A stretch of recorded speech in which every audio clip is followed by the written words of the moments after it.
Hey everyone, tonight we're opening a chapter of history that rarely gets more than a hushed mention in the margins of textbooks, but in reality, it pulsed quietly through candlelit chambers and shadowy cloisters. Lust, temptation, and moral. Transgression in the Middle Ages dot before we begin, fair warning. You might not make it through unscathed.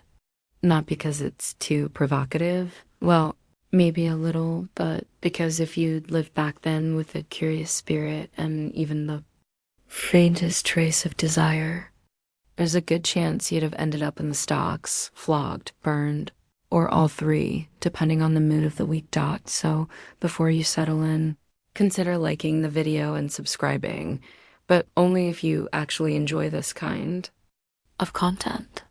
And I'd love to hear from you. Where are you watching from, and what time is it there? Now lower the lights, let the soft hum of a fan fill the room, and join me on this journey. We're beginning tonight's tale not in a lively medieval market or a smoky tavern, but inside a monastery. Not exactly where you'd expect sin to linger. The air is thick with the scent of melting wax, damp stone, and something vaguely herbal. It's nearly silent, the kind of silence where a single cough sounds deafening. But even here, behind heavy stone walls and layers of devotion, desire refuses to die out. It lingers like an ember beneath ash. The monks move quietly in their coarse wool robes, their heads shaved in a ring called a tonsure. In theory, they've renounced earthly pleasures. In practice, lust still prowls, an unwelcome, hungry shadow. And yet, you notice how Brother Thomas avoids Sister Agnes' gaze just a little too pointedly during Mass. His fingers twitch when she walks past.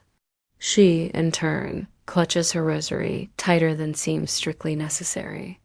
You learn quickly that this isn't some one-off scandal. Medieval monasteries were battlefields of the body. Monks and nuns fought constant, exhausting wars with their own thoughts. Sex was the original spiritual enemy, especially because you couldn't just banish it with fasting and cold baths. There were confessionals full of slippery accidents, dreams that left garments stained, and private moments with saint statues that really didn't age well. One of the more bizarre features you discover is that monks kept records, detailed, awkwardly honest ones. There's a case of a 12th century abbot who confessed that the devil would show him visions of naked women in church. Yes, in church during prayer. And did these visions tempt him? Oh, absolutely. He once described being so tormented, he rammed his face into the cold floor to calm himself down. Didn't work, by the way. In fact, some monasteries became infamous for their not-so-holy behavior. There's one story from France in the 11th century where the entire male and female communities of a double monastery were discovered in, let's call it, an elaborate entanglement, and not metaphorically. The church responded by shutting it down and calling the whole place a brothel in disguise. What makes this more ironic is how monastic life was sold as the ultimate escape from sin. Want to flee the temptations of the flesh? Easy. Take vows. Eat bland food, chant Latin, shave your head. But spoiler alert, it didn't work. If anything, isolation made things worse. Think about it. Zero distractions, long hours alone with your thoughts. The expectation of purity hanging over your head like a guillotine. That's basically an erotic pressure cooker. And don't think the women were exempt. Nuns wrote about their struggles too. Sometimes in code, sometimes not. One 14th century nun described her nightmares of being seduced by black beasts with burning breaths. Classic incubus imagery, and wrote entire prayers begging God to harden her soul so she wouldn't. Well, you get the idea. There's even debate among historians about how many of these supernatural accounts were metaphorical versus an actual way to exploit desire they couldn't process otherwise. Some scholars argue that calling it a demon was safer than saying, I'm horny and I hate it. Now, Let's take a quick detour to the stranger side of the monastery. Did you know some monks trained themselves to dream lucidly just so they could avoid lustful imagery while asleep? Like literal dream yoga, but the medieval Catholic guilt-saturated version. One obscure monk named Henrik claimed he could recite psalms in his dreams to drown out any seductive thoughts. Was it true? Who knows? But the fact that they even tried, that tells you how desperate they were. And then there's the elephant in the cloister, actual affairs. Despite all the rules, plenty of monks and nuns had secret relationships. Smuggled letters, nighttime visits, hidden tunnels. A few were even discovered with children. That's right, children. In some convents, pregnant nuns were quietly sent away to repent, and the child either ended up abandoned or mysteriously adopted. By local villagers, the official line, miraculous conception or trickery by the devil. Sure, Jan, still, not all monks were tragicautionary tales. Some were fully committed to suppressing their desires, and a few managed it. There were saints who allegedly never once had a sexual thought, and others who claimed to have achieved total purity. But here's the debate. Did they really? Or were they just very good at hiding it or redefining what pure meant in their journals? Either way, your stay in the monastery leaves you with this weird dual feeling, or at the intensity of their struggle and sympathy for the fact that these people were told that even thinking about sex meant damnation. That's a tough burden, especially when, let's be real, people are gunner people. Even in 1142, you leave through a side door as the Vespers begin, the chant rising behind you like smoke. Outside, the moon hangs low, and somewhere nearby, a night bird calls. You're heading deeper into this medieval world now, where the line between holiness and horniness keeps getting blurrier. And next up, saints with visions that would definitely raise some eyebrows. You didn't get far from the monastery before finding yourself wrapped in another tale.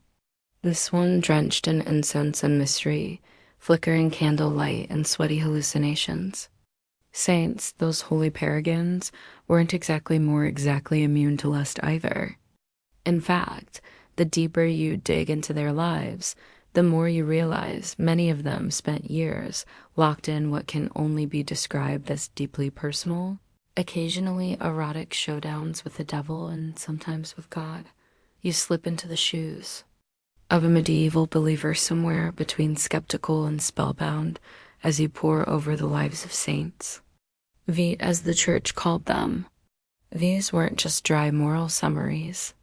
Oh no, these stories came with plot twists, seductions, naked apparitions, physical torment, spiritual ecstasy that got confusingly close to the other kind. Take Saint Anthony the Great, for example.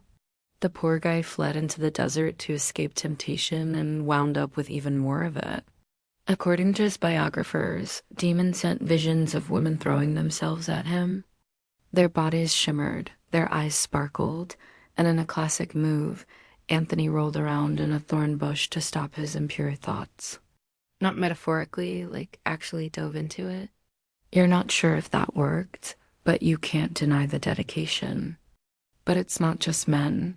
The female saints get even weirder. Meet St. Catherine of Siena. She took a vow of virginity at 7. As an adult, she claimed she was spiritually married to Christ, even receiving a ring that, according to her, was made from the foreskin of Jesus. Yep, you blink, reread, and there it is again. Foreskin medieval hagiography had no chill. And then there's Saint Teresa of Avila. Although technically she lived a bit after the medieval period, her writings reflect centuries of mystical eroticism. She wrote of an angel piercing her heart with a flaming spear, causing her to writhe, in pain and joy so intense it left her utterly consumed.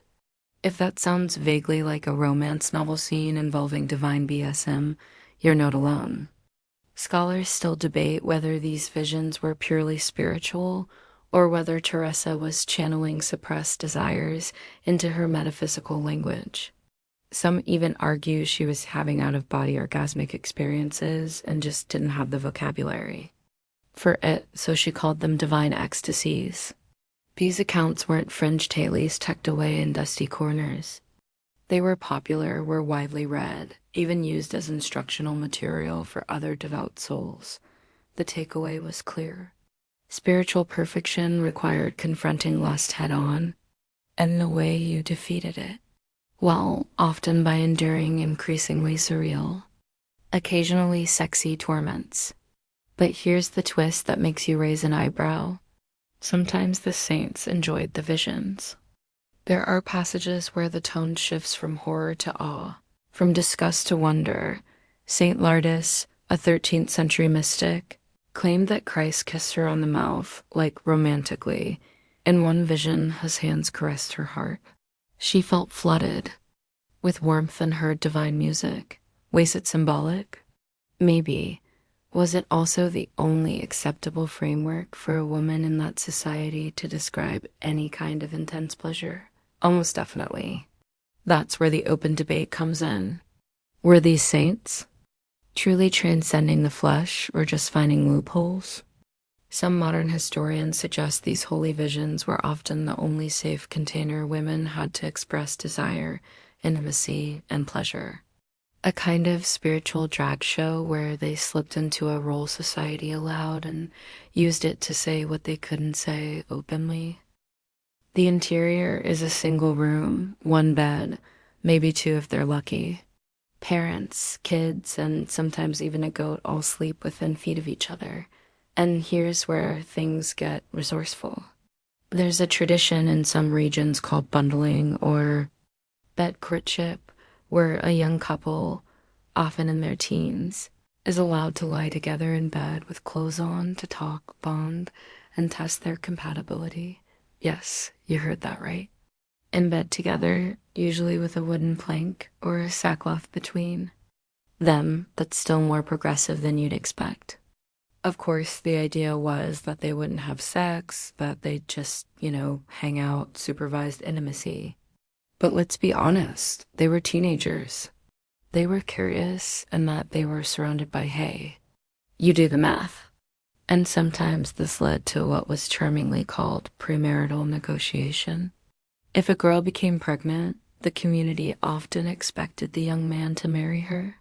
Shotgun weddings weren't uncommon, and neither was the quiet acceptance that, hey, maybe the bundling bag was more symbolic than effective.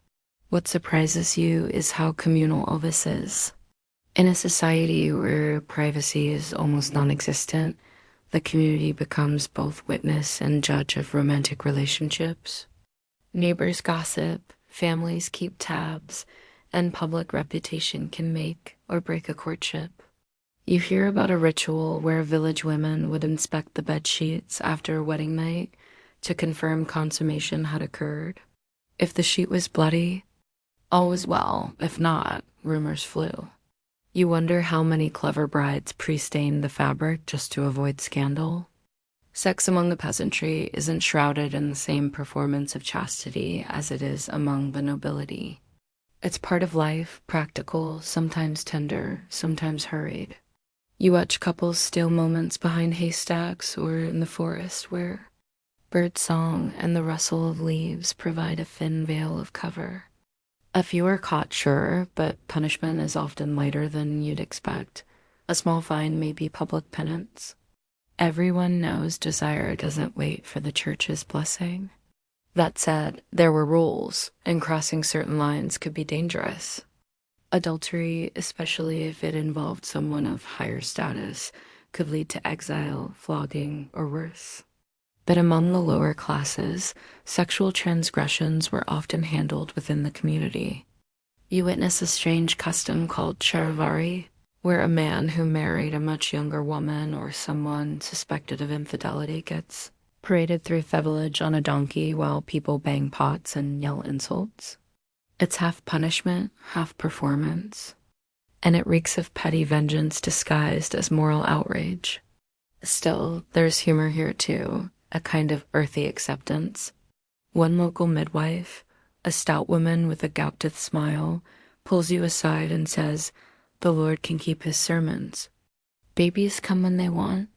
She has attended dozens of births, some from married couples, some not, and doesn't seem particularly scandalized by any outfit.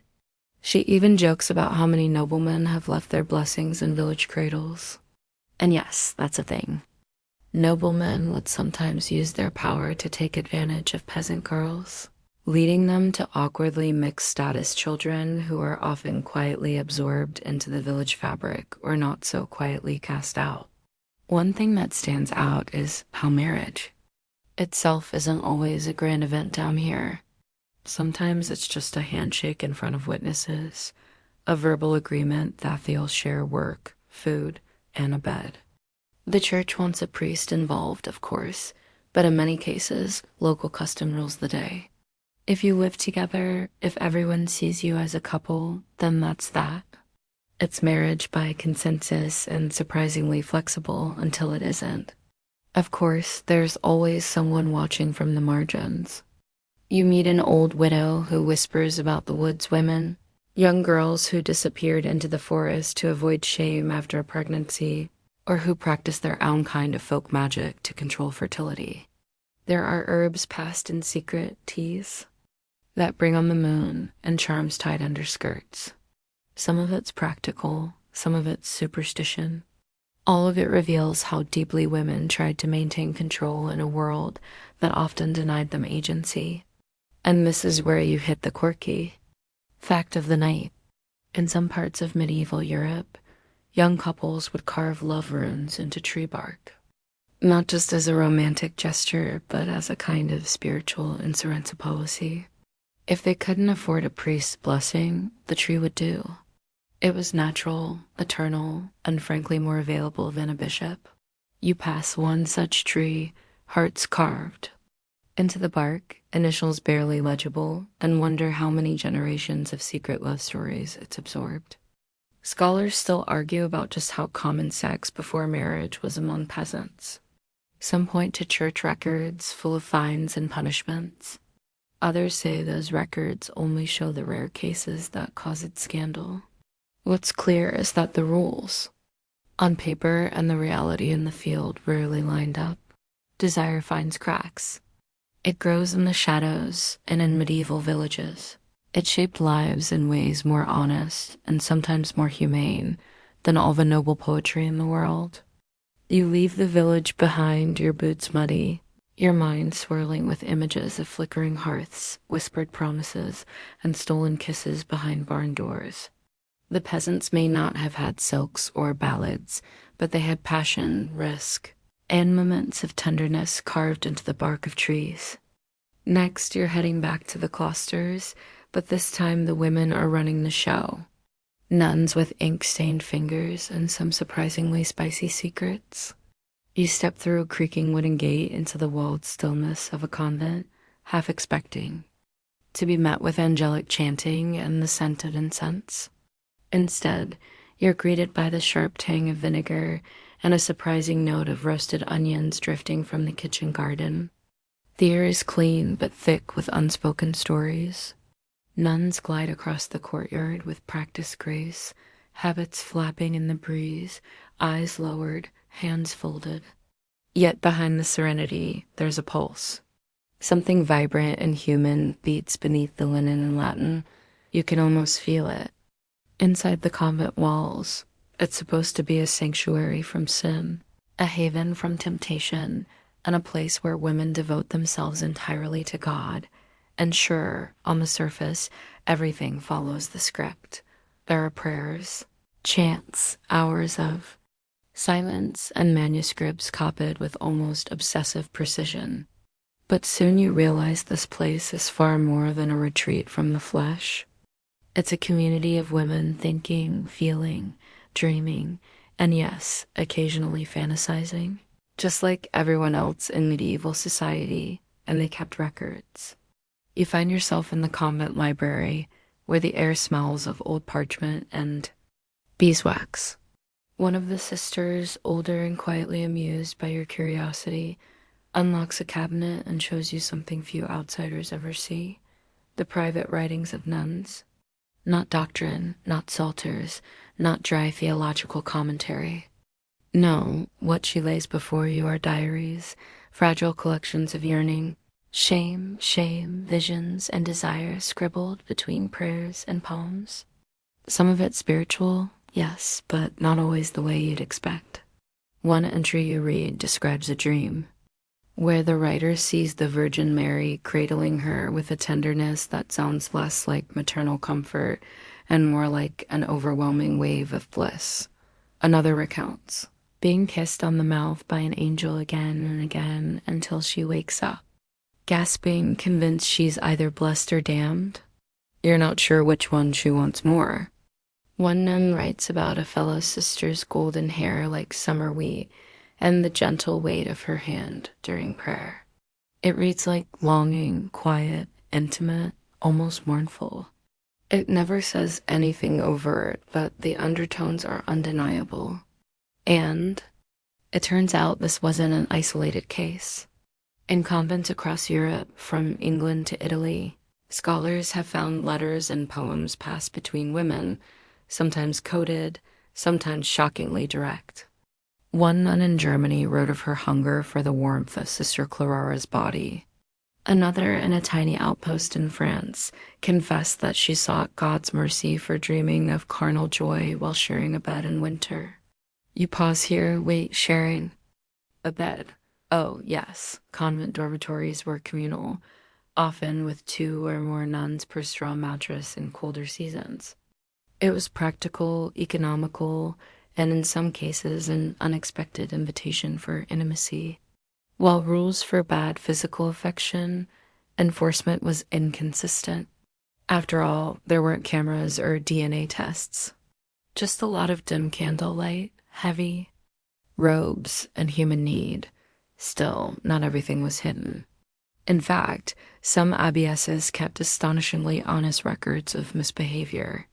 You come across one case where a nun was caught with a visiting monk under a staircase, no less. Another was discovered with a local butcher's daughter who'd been smuggled into the grounds, disguised as a laundry assistant. In most cases, the punishment was temporary seclusion, extra prayers, and a stern talk. But sometimes, especially if noble families were involved, scandals were buried entirely. And then there were the love tokens, small crosses, carved charms, notes tucked into rosary pouches. One nun buried a letter beneath the roots of a cherry tree addressed to the one whose voice haunts me in sleep. She never signed it. She didn't have to. Everyone in the convent knew, but it wasn't always about sex or forbidden love. Many of these women were intellectual powerhouses, starved for stimulation. They read everything Augustine, Plato, even Roman poets, if they would get away with it.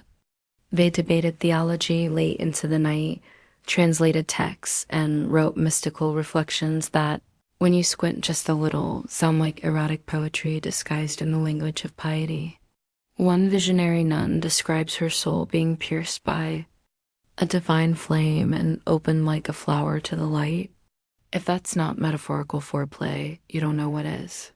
Now, here's your fringe fact for the night. Hildegard of Bingen, the famous 12th century abbess, composer and mystic, once wrote that a woman's soul could become pregnant with divine inspiration, an idea that some modern readers interpret as spiritual queerness.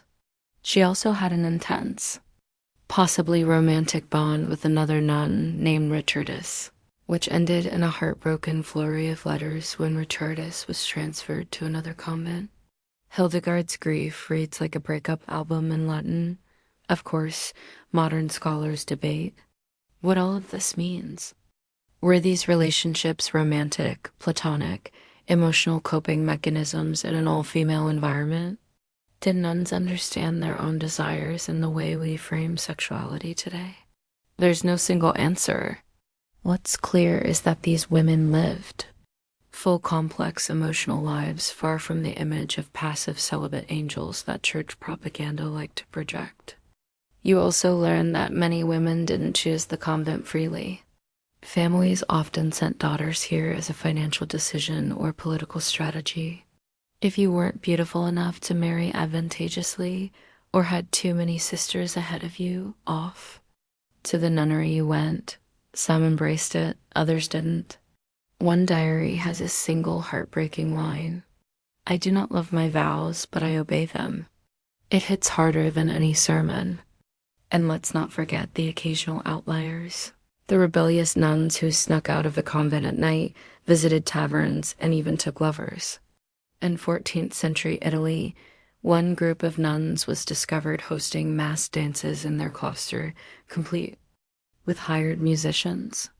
When church officials arrived, they found wine, laughter, and a suspicious lack of guilt.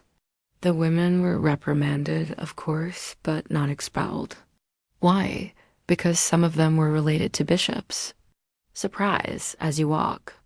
Back through the cloisters, moonlight falling through arched windows, you hear the echo of a hymn rising from the chapel. It's beautiful, haunting, but layered beneath the melody is the undeniable truth that these women, so often imagined as blank slates of virtue, were just as full of longing, conflict, imagination, and secrets as anyone else. Maybe even more so. Tucked away from the world with only candlelight and each other for company. Next, you'll slide into a confession booth where the air is thick with incense and whispered sin. And on the other side of the screen, a priest might be more familiar with temptation than you'd expect. You step into the shadowed hush of a stone church where stained glass throws scattered pools of colored light across worn pews, and the scent of centuries-old incense clings to every surface. The altar gleams in the distance, but your attention is drawn to a far darker corner, the confessional booth. It's an odd little wooden structure, like a confessional closet with secrets wedged into its grain. You slip inside, close the curtain, and find yourself breathing the same musty air as generations of sinners who've crouched here before you. On the other side of the screen, a priest clears his throat, and what unfolds isn't exactly what you'd expect. In theory, the medieval confessional is a sacred space, a channel for cleansing the soul, a ritual for laying bare one's most shameful desires before God. But in practice, well, that's where things get complicated. Because the person behind the screen isn't just a holy man. He's human with ears and curiosity, and let's be honest, sometimes questionable restraint.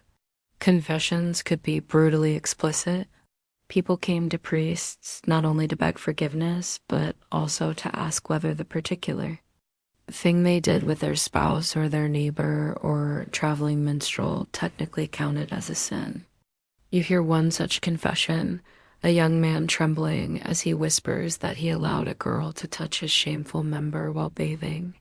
The priest responds not with outrage, but with a series of probing questions, some of which sound less like spiritual guidance and more like personal research.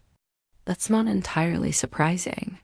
Priests were often the most educated men in the village, but that didn't make them immune to lust. In fact, some had more access to temptation than most. Parish priests were supposed to be celibate, mandated by church law since the 12th century, but enforcement was patchy, and rural communities weren't exactly brimming with watchful bishops. So when the local priest took a mistress, everyone kind of looked the other way unless he got too bold. You come across the story of Father Gerard, who had a reputation for hearing certain women's confessions in private and for taking a suspiciously long time doing so. One widow confessed to him weekly, always after dusk, and neighbors reported seeing candlelight in the rectory window well past midnight. Eventually, a bishop investigated, and Gerard was quietly reassigned to a monastery up north. No trial, no punishment, just a new location and presumably a whole new batch of souls to guide. But even the well-meaning priests weren't above strange behavior. One particularly pious friar, Brother Luca, kept a ledger where he tallied how many times his parishioners confessed sins of the flesh. Not their names, mind you, just the nature and frequency. The resulting data is bizarre. He noted trends like Monday's higher in self-pollution confessions and married women report impure dreams more frequently than maids. Whether it was a spiritual census or an obsession with other people's intimacy, it's hard to say. And here's a particularly odd little fact you uncover. Some priests handed out very specific penances for sexual sins. Not just say 5 Hail Marys, but stuff like walk barefoot to the chapel 3 times while reciting, Psalm 51s or fast for 40 days and sleep only on stones. In one outrageous case, a man who admitted to bestiality was told to carry a candle larger than himself through town during Mass. Yes, really, the public shame was the point, but whether it deterred others, questionable. And it wasn't just thaliity, spilling secrets. Priests themselves sometimes confessed to each other in secret or to their superiors when guilt finally tipped the scale. There are records of priests admitting to sleeping with nuns, with widows, even with their own housekeepers. Some expressed genuine remorse, others offered justifications. She was lonely. I thought we were married in God's eyes. One particularly bold priest simply wrote, "The flesh was stronger than the soul. I regret little." Of course, notable priests were libertines in robes. Many took their vows seriously, wrestled with their desires, and confessed their own thoughts with anguish, but even they weren't spared suspicion. A priest who was too handsome, too gentle, or too friendly with women might be accused of inappropriate behavior regardless of whether he ever slipped. In a world where sex and sin were tangled into a single knot, even a warm smile could be a scandal waiting to bloom. You also hear about female confessors. Not many, but they existed in certain religious orders, and the contrast is stark. They were often stricter, more clinical, and less easily scandalized. Some women, in fact, preferred confessing to a fellow woman, especially when the sin involved matters of the body. Imagine trying to tell a red-faced young priest about a sensual dream involving Saint Sebastian. Now, imagine telling someone who's had a few herself. Still, confession was often less about forgiveness and more about control. The church gathered, immense power by being a repository of everyone's secrets. They knew who slept where, who loved whom, who wanted what, and they used that information to maintain moral order, sure, but also to exert influence. A noble who confessed to adultery might find himself advised to donate a new chapel. A baker who visited a brothel too often might mysteriously lose his market stall. Guilt became currency. And here's where the scholarly debate flares up. Some historians argue that the confessional booth was less a space of spiritual healing and more a tool of psychological surveillance, an early form of institutional control that kept people obsessed with their own moral failings. Others insist it gave people relief, a place to talk about things they had no other outlet for. The truth, as always, is probably a mix. Confession was simultaneously a therapy session, a trap, a relief, and a risk. You finally leave the booth, the carved wood creaking behind you. Outside, the sun is dipping low, and the sound of bells rolls out across the town like a warning. You've heard so many sins whispered into the dark, and not all of them stayed hidden. Some turned into gossip, some grew into scandal, and some shaped the way entire communities saw themselves. As you cross the courtyard, you realize that in this world, sin wasn't just an act. It was a story, a confession waiting to be told, a burden begging to be passed to someone else. And up next, you'll be standing in the town square when private pleasure becomes a very public spectacle. The square is already buzzing by the time you arrive, the kind of low anticipatory hum that comes before a storm, or in this case, a public shaming. You push your way through the gathered crowd of villagers, cloaked merchants, and toothless old women with baskets at their feet. Even stranger, some of these visions mirrored common erotic tropes of the time. The swooning, the breathlessness, the feeling of being overcome, helpless. The language of religious ecstasy bled into erotic poetry and vice versa. And honestly, after a few hours reading through these saintly accounts, you start confusing them with courtship scenes from romance tales. One moment you're reading about a nun's dream of being enveloped in divine light. The next she's describing a sweetness, unlike any earthly touch. You start suspecting these women had very vivid imaginations and very few outlets. Meanwhile, the church walked a delicate tightrope. On the one hand, these mystical experiences were signs of divine favor.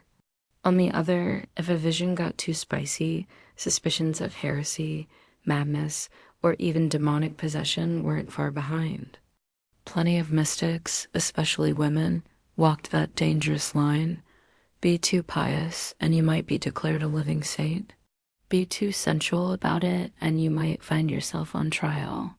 You duck into a small chapel to catch your breath. Inside, there's a mural of Saint Margaret holding a dragon by the tail. And honestly, it's not the most innocent image. Everything in this era had double meanings. That's what's so fascinating. No one could talk openly about sex, but everyone knew what they were dancing around. Saints, poets, even the bishops played this coded game. And of course, not every saint made it out unscathed.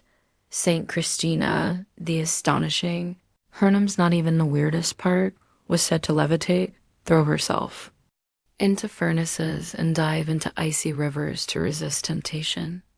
Her entire biography reads like a medieval fever dream. Some think she suffered from epilepsy or a neurological condition, and her visions were misunderstood.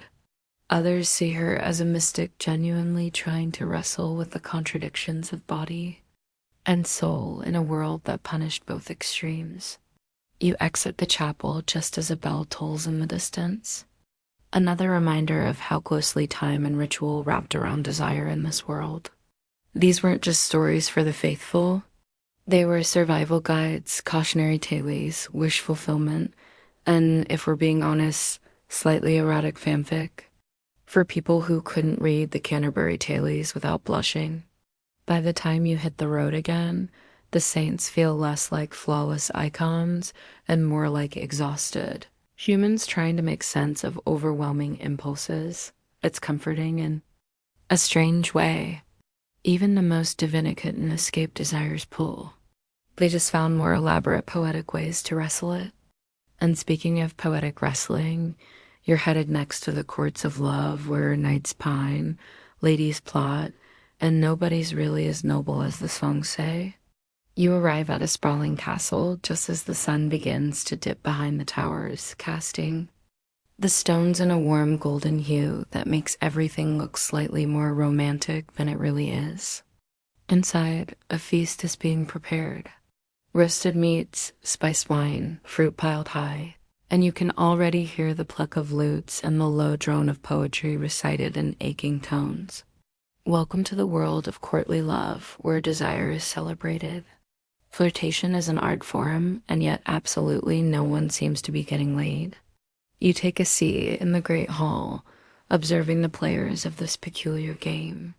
Over there, a knight kneels before a noble woman, eyes smoldering, voice trembling. As he vows eternal loyalty, he praises her eyes, her grace, the way she walks across the floor like a swan on a lake, blah, blah, blah. She in turn accepts his devotion with just the right amount of disinterest. A raised eyebrow, a smile that could be mistaken for kindness or cruelty. They exchange tokens, a glove, a scarf, sometimes a literal lock of hair. But if he thinks that gets him anywhere near her chambers, think again. This is courtly love refined, tortured, and as you quickly realize, probably invented by someone who enjoyed emotional suffering. It's not about fulfillment. It's about longing, the ideal, love that cannot, should not be consummated. That's what makes it pure.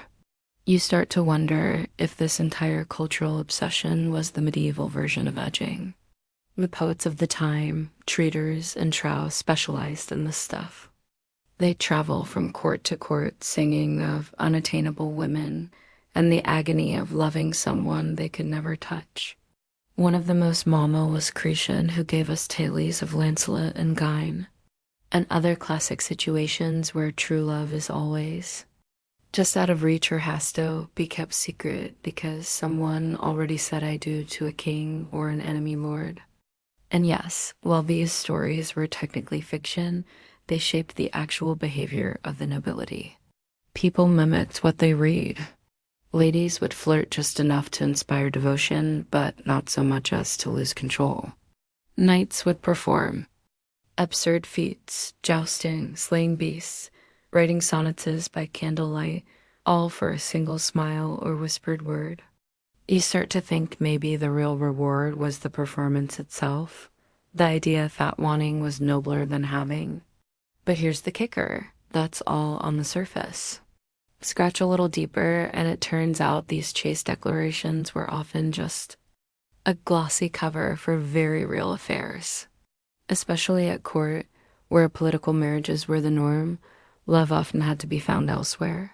You trail a few couples into side corridors, watching the masks drop the moment they're alone. The longing becomes touching, the poetry becomes whispers, and the noble restraint becomes an excuse to sneak off behind the tapestry.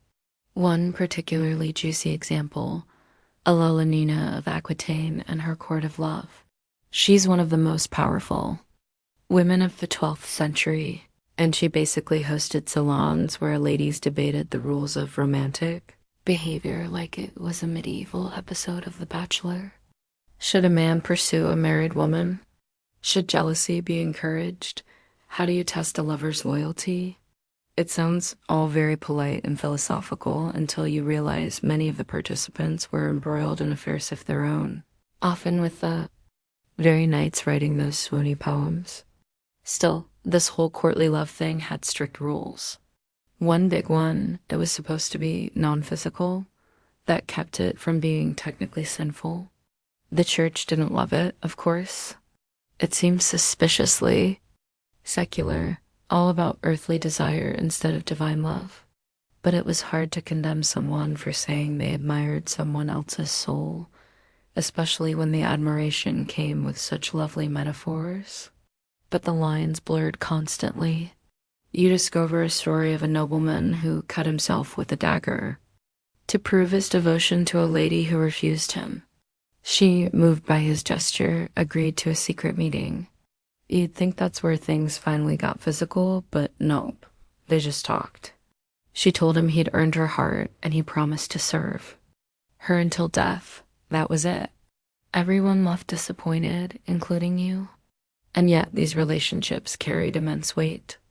A single flirtation could destroy reputations, ruin marriages, even spark wars. Kings got jealous, queens got clever, knights switched sides. You watch it unfold in slow motion.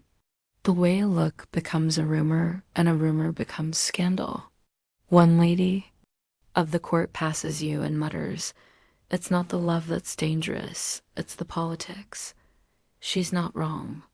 There's also the fringe theory you stumble across. Some scholars believe that courtly love was actually a kind of literary smoke screen for real-world power negotiations. Noble women, so often pawns in arranged marriages, use the rituals of courtly love to assert influence by choosing who to favor, who to tease, who to shame in front of others. They subtly controlled social dynamics. So maybe that glove wasn't just a token, it was a chess move. And then there's the sex or lack of it. Some historians argue that courtly love was a kind of proto-erotic theater, a way to sublimate desire into something socially acceptable. Others insist there was sex just hidden behind metaphor and poetic layers that can auto-confuse any Shapiros. After all, medieval texts rarely said things outright. Instead of they slept together, it was he took shelter in her garden. You know, very subtle. By the end of the evening, you realize you've been watching an elaborate masquerade. Everyone, pretending to be above the flesh while quietly negotiating access to it. West here wears a mask of longing. It's choreographed, constrained, and still somehow manages to burn through the silk and lace and fan fluttering like wildfire dot. You step outside the hall, night cool and perfumed with rose petals and wine. Somewhere behind you, a poet is still reciting to a half-interested duchess. But you're headed somewhere different now. You've seen how the nobles pretend. It's time to see how the peasants really live, and how they get around having no privacy, no power, and no poems. You leave the glittering world of nobles behind. No more velvet drapes or lute music. No more fan dances of flirtation. Now the air is heavier, thick with feasting of damp earth, wood smoke, and livestock. You're standing in the center of a medieval village somewhere in northern Europe, maybe England or France. The houses are cramped and close together, made of timber and thatch, and there's no such thing as personal space, let alone privacy. But that doesn't mean people here don't fall in love or lust, or end up tangled in bedrolls on chilly nights. In fact, they often do, or without the luxury of silk bed sheets or carefully coded poetry. You peek into one of the cottages, ducking beneath the low doorway. In many places, after the deed was done, or in some cases claimed to be done, the bed linens were displayed, often outside the house. South blood could prove the bride's virginity. Red spots meant purity, honor, and a good investment. No stains. That was a problem. Rumors could erupt. Dowries could be returned. Families could feud. In one recorded case, a groomer annulled the marriage on the spot and demanded his money back. The bride was 15. Her father sued for slander. The court ruled in favor of the bedsheet. Of course, not every woman bled, and many knew it, so some got clever. There are whispered accounts of brides pricking their fingers, slipping animal blood under the sheet, or bribing servants to vouch for what didn't actually happen. One merchant's daughter allegedly kept a vial of chicken blood hidden in her corset just in case. Virginity was such a commodity that entire fates hinged on the appearance, not the reality of it. And the groom, well, no one cared whether he was a virgin. In fact, it was often expected that he wasn't. Men were told to train before marriage, sometimes with prostitutes, to ensure they could perform when it mattered. You find a treatise from a Spanish physician warning young husbands to avoid overexcitement and ungoverned haste, lest the bride remain dissatisfied and suspicious. So while she was expected to arrive untouched, he was expected to arrive skilled. Equal footing this was not. You come across one particularly strange tradition from Central Europe, where the bride's mother would remain in the room not to watch the act, but to supervise decency. She'd sit in a corner chair, eyes politely averted, hands folded, humming to herself as if that somehow made things better. In other cases, a priest would bless the bed, literally sprinkle it with holy water, and then offer instructions to the couple before tiptoeing out. Be fruitful, he'd whisper, and remember that Christ is watching. No pressure. Here's your oddball. Fact of the night. In parts of medieval Scandinavia, if a marriage wasn't consummated within 3 days, it could be legally annulled and people checked. One story tells of a young noble woman whose husband was too timid or too interested to touch her. On day 4, the bishop sent an investigator to the bedroom. When the sheets were clean and the servants white-eyed with disappointment, the marriage was dissolved. The husband joined a monastery. The bride remarried a week later to her cousin. Even when there wasn't a formal inspection, rumors were dangerous. A new bride who seemed too cheerful or too sore could become the target of gossip. If she limped, some whispered she'd lost her virginity before the wedding. If she glowed too much, maybe she enjoyed it too much, which was also suspicious. Either way, people were obsessed with bedroom details that weren't their business. And that's where the debate still simmers. How much of this was actual practice and how much was theatrical tradition? Some historians argue that public bedding rituals were more common among the nobility and mostly symbolic. Others insist they happened in middle-class homes with neighbors poking their heads in for a peek. There's even a theory some of the stories are later exaggerations, Renaissance authors mocking the past. But either way, the message was clear. Your body was not just yours, it was property proof, a legal hinge. As the chamber quiets and the crowd drifts back to their wine, you peek through the curtain. The bride lies still, eyes open. The groom is snoring, the sheet folded at the end of the bed, already being eyed by the nursemaid. Whether there's blood on it or not, the judgment will come either way. You slip back downstairs as the music resumes. Your stomach queasy, not from the food, but from the sense that nothing about this night was truly private. Not the vows, not the bed, not the love, if it existed at all. Next, you're ducking into a church pew to hear what the priests say about all this. Spoiler, they're not thrilled. And they said they've got a sermon that's about to make you regret your entire body. You slip into the back of the church just as the priest mounts the pulpit, robe swishing like a curtain rising on a one-man morality play. The pews are packed. Peasants, merchants enter, and a few nobles packed in for the Sunday sermon, and even. The air seems heavy, thick with dust, incense, and anxiety. The priest clears his throat, lifts his arms with theatrical flair, and begins the topic lust. Again, always he starts with a warning. The body is a vessel for temptation, he announces, and lust is its captain, steering us straight into damnation. You lean back, half curious, half dreading what comes next. Spoiler, it's not going to be subtle. The sermon rolls forward like a war drum. Sex outside of marriage is sin. Sex in marriage without the intent of procreation, also sin. Thinking about sex, sin. Looking at someone with desire, double sin. You can almost hear the collective clench of an entire village trying not to remember last night. The church, especially in the later Middle Ages, was on an all-out mission to control the human body. And nowhere did it try harder than in the realm of sexuality. You read some of the texts used to guide confession and preaching, and they're more graphic than any romance novel. They categorize sins down to the position, the frequency of war, and even the mood. Did you enjoy it? That's worse. Did you do it with the intention of mutual delight? That's practically Satanism. And yes, there were official lists. One document from the 13th century lists over 30 unlawful sexual positions along with penalties. Some priests told couples that only missionary was acceptable. Others believed even that was suspect if there was too much groaning.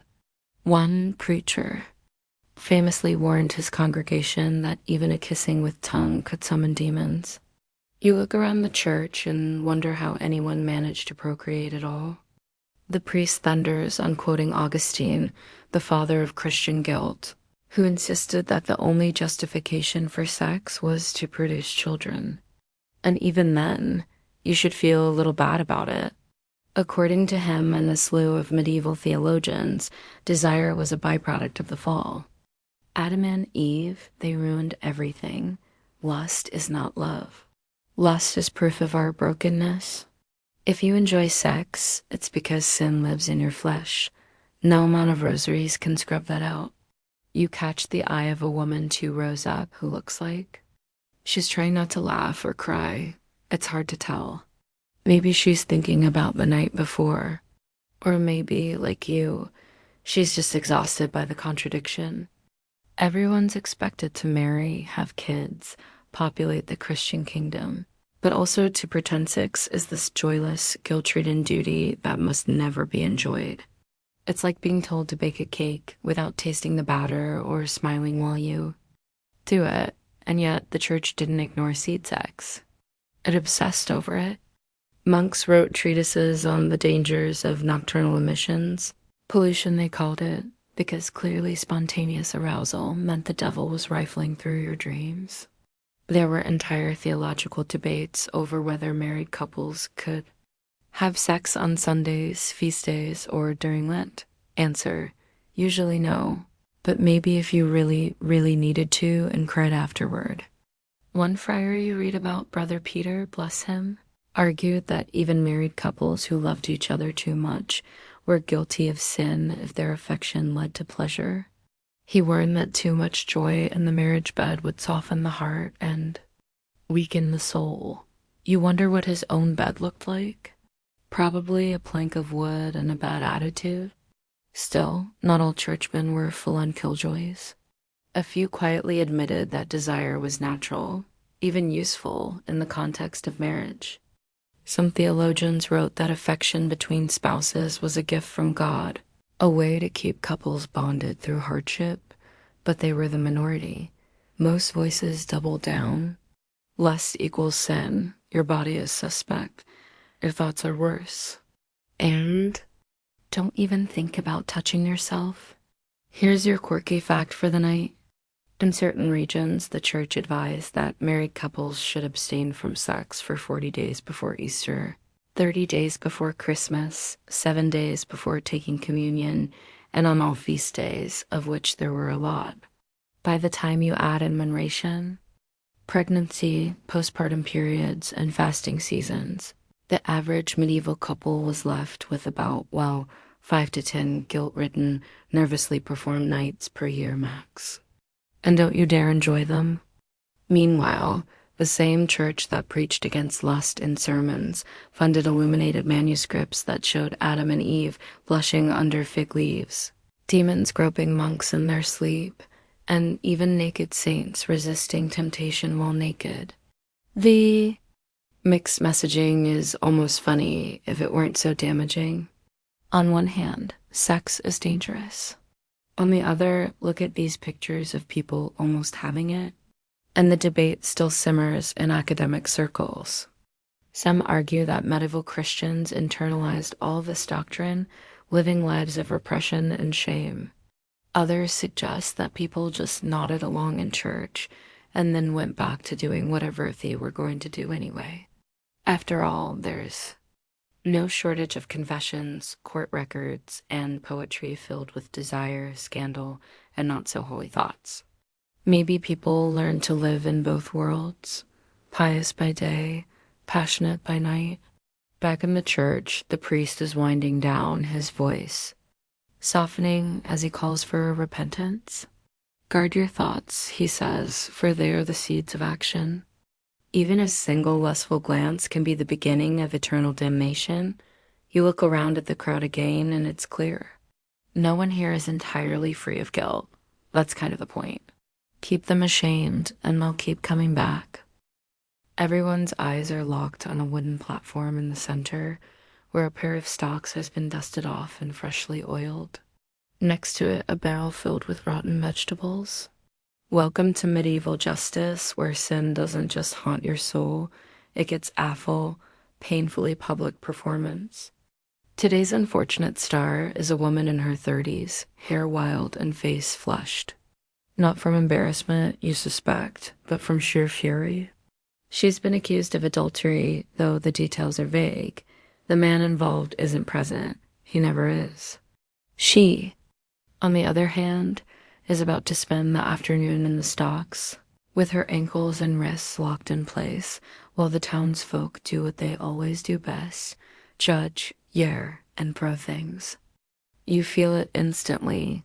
This isn't about justice, it's theater. The whole town's come out, not just to punish sin, but to enjoy it. Children laugh as they wind up with squishy turnips. A drunk cobbler yells something about loose women before nearly falling into a pig trough, but it's not all fun and games. There's a thick current of cruelty here, too. The crowd loves watching someone fall, especially a woman who dared to want something she wasn't supposed to. Public punishment for sexual offenses was surprising likem in medieval towns. Adultery, fornication, and even body speech could land. You in the pillory, or worse. Sometimes it was just a fine or a public whipping. Other times it was exile, a shaved head, or a brand burned into the flesh. The punishments varied by region, social status, and gender, but the message was always the same: lust is dangerous, and if you act on it, you better be ready to pay the price. You learn that married women bore the brunt of these punishments. If a wife strayed, even emotionally, it was considered a betrayal not just of her husband, but of the social order.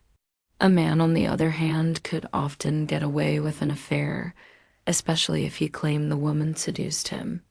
You see this double standard play out in the records. Men caught with prostitutes were sometimes fined. Women labeled as prostitutes could be whipped, branded, or forced to wear humiliating clothing. In one town, they had to wear striped hoods. Whenever in public, a scarlet letter sewn into linen. And the punishments weren't just for real sex. You stumble upon a set of court records detailing the public humiliation of a man accused of cross-dressing in secret. His crime, wearing his wife's dress while cleaning the house and allegedly dancing alone. No sexual contact, no victim. But he was dragged into the town square, forced to wear women's clothes in front of everyone while being pelted with sheep dung. It wasn't about morality. It was about enforcing rules, staying in your lane, being what your body told them you should be. Then there's the case of the board, a woman who ran an unofficial brothel out of her cellar. When she was caught, she wasn't executed or imprisoned. Instead, she was paraded through the town, a cart holding a sign that read Mother of Horses. The church loved this kind of punishment. It didn't just shame, it warned. Her neighbors, friends, and maybe even former clients watched in silence as she passed, faces carefully blank. No one wanted to be next. Still, not all public punishments were for the big, scandalous sins. Sometimes you'd get dragged into the square for simply being too loud in your flirtation, too bold in your innuendo. One woman in Norwich was pilloried for calling a merchant's apprentice ripe fruit in the market. Her real crime, doing it in front of the wrong priest's wife. There was a fine line between flirtation and transgression, and sometimes it came down to who was listening. And here's your quirky, almost unbelievable detail for the night. In parts of medieval France, married couples caught fighting about infidelity were forced to literally kiss and make up in public. They'd be led to the market square, sometimes in chains, and forced to kneel before each other, confess their faults, and kiss. If they refused, they risked heavier penalties. Imagine being forced to apologize with garlic on your breath and half the town watching. Welcome to romance, medieval edition. There's debate among scholars about whether these public punishments actually deterred sign or simply provided a pressure valve, a way for communities to reinforce norms and shame those who didn't conform. Some historians argue that the public nature of these events made them ritualistic, almost theatrical, and that the real purpose wasn't justice, but unity. If everyone booed the same person, they'd feel better about their own hidden sins. Others believe these spectacles were more about power, about reminding people who made the rules and who could break them. Back in the square, the woman in the stocks has gone quiet. Her eyes are fixed on a distant point beyond the cheering crowd. The vegetables have stopped flying. People are losing interest. Someone starts playing a flute. The moment's passed. Tomorrow, someone else will be in her place. A drunk, a thief, maybe another lover who made the wrong move at the wrong time. You step away from the square, boots crunching over cabbage leaves and broken shame. The sun's low now, casting long shadows. It's strange how easily pleasure flips into punishment here. How the things people crave become the weapons used against them. And yet, despite the risk, they still keep craving. Next, you'll head into darker territory where lust isn't just punished, but demonized. What a woman is about to stand trial for consorting with something infernal. You might want to keep your crucifix handy. You arrive at the edge of a village. Just as the torches are being lit, their flames casting jagged shadows across the timber-framed houses. The air is heavy with damp earth and wood smoke, but there's something else underneath it, something sharper, fear. It moves like a fog through the streets, thickening near the church where a crowd has gathered. They're not here for prayer. They're here for a trial, and not just any trial. This is the kind where accusations burn hotter than facts and demons are given names. A woman is being accused of laying with the devil himself. Her name is Isabeau, mid-30s widowed herbalist, mother of 2. And unfortunately for her, she's also attractive, self-sufficient, and rumored to know which plants bring on the blood or still. A restless husband. These days, that's enough to get you branded a witch. But when you squeeze through the crowd and get a glimpse of her, hands bound, dress torn at the sleeve, eyes burning with fury, you can tell this is about more than herbs. Or local gossip, someone's accused her of sex with a demon, and everyone seems a little too ready to believe it. The priest, puffed up with righteousness and beard oil, reads the charges aloud in a voice that wavers just enough to sound theatrical. She did consort with a demon in the likeness of a man. She did allow the creature to enter her body through unholy means. She did cry out in pleasure rather than pain. The crowd shifts. Murmurs as ripple. Some cross themselves. Others look a little too curious. You find yourself leaning in too, not out of voyeurism. Okay, maybe a little, but because you know how these stories go. Isab won't just be questioned about her soul. They'll want details. What did the demon look like? Did it have claws or hooves? Did it speak in tongues or whisper sweet nothings in her ear? And yes, that's what they're asking right now with a notary writing it all down. What's wild is how detailed these demon sex accounts often were. Inquisition records are filled with women describing creatures that visited them at night. Sometimes handsome, sometimes monstrous. Some came as lovers, others as rapists. Some seduced with soft words and warm hands.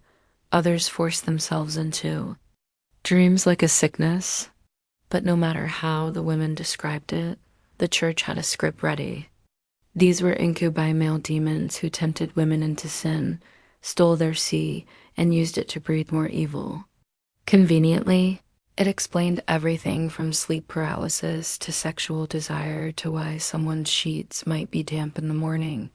You hear Isab's voice cut through the crowd, defiant, trembling. She says the devil came in the form of her dead husband, that she dreamt of him touching her, kissing her, lying beside her just like he used to, that it felt real, that she wanted it to be real, and just like that, the crowd shifts again. Some to sympathy, others to horror, because she admitted the most dangerous thing of all, that she enjoyed it. The irony here is so thick you could spoon it. The same church leaders who rail against desire also believe that demons spend all their time seducing people, especially women, especially at night, especially in ways that just happen to line up with people's actual suppressed fantasies. There's something darkly hilarious about that, or tragic, or both, and then comes the inspection. Yes, the physical kind. A midwife is brought forward to search Isab's body for a witch's mark. Some mole, blemish, or patch of skin insensible to pain. You watch as she's forced to strip under torchlight while strangers examine her for proof that she's been suckled by a demon. It's invasive, humiliating, and worse, it's deadly serious. Because if they find something, anything, it's game. Over. They do, of course, a freckle on her inner thigh. That's all it takes. The priest declares it the devil's kiss. And just like that, the weight of the accusation becomes impossible to shrug off. But here's where the scholarly debates rage. Did these women really believe they'd slept with demons? Were they describing vivid dreams filtered through religious fear or inventing stories under torture? Or were these confessions shaped entirely by their interrogators? Desperate women saying what they thought would stop the pain or align with what they were told had to be true? Some historians argue that these were simply erotic dreams misunderstood by both the dreamer and the society. Others suggest the church itself projected sexual panic onto the accused as a way to police not just sin, but female autonomy. Because here's the thing, many of these so-called witches weren't seductresses or Satanists. They were healers, widows, midwives, herbalists, women who lived alone or knew too much or refused to obey. Their real crime wasn't consorting with demons. It was not fitting the mold. Lust became the easiest crime to pin on them because it made the story salacious, attention-grabbing, and impossible to prove or disprove. And if she enjoyed it, that made her even more dangerous because a woman who likes sex is apparently halfway to hell. You discover a chilling detail buried in an old judicial report. In some trials, women were asked to describe how the demon seed felt inside them. The assumption was that it would be ice-cold proof of infernal origins. If they said it was warm, or if they hesitated, it meant they were lying. That's how far the church went, using imaginary semen temperature as a tool of damnation. You don't know whether to laugh or scream. As the torchlight flickers across the square, the verdict is pronounced. Guilty. A sub is sentenced to public penance and flogging. Shapey marched through town barefoot in a chemise, holding a candle taller than she is. If she survives that humiliation, she might be allowed to return to her home, or she might disappear like so many others, burned quietly without record. You step away as the crowd disperses, stunned and chatty, already embellishing the story for tomorrow's gossip. A few whisper that Isabeau flew at night. Others claim she gave birth to a toad. The line between sex and sorcery is razor thin here and razor sharp. Next, you'll take a closer look at the objects designed to stop all the sin before it starts. Devices of virtue, control, and maybe a touch of kink. Yes, it's time to talk about chastity belts. You're standing in a small chamber at the back of a fortress. Stone walls damp, ceiling low enough to make you duck. On a wooden table lies the object of your curiosity, gleaming under a single shaft of sunlight like some kind of divine joke. A chastity belt, iron, leather-limbed, cold to the touch. It's got a front plate that covers everything with a cruel kind of elegance, pierced with holes for hygiene, or so they say, and locked at the hips with a key the size of a baby goat. Welcome to the awkward intersection of lust, fear, and medieval engineering. The myth of the chastity belt is powerful. You've probably heard it a dozen ways. Noble knights locking up their wives before heading off on crusade. Women sealed into metal underwear to keep them pure. Keys worn around husbands' necks like twisted wedding rings.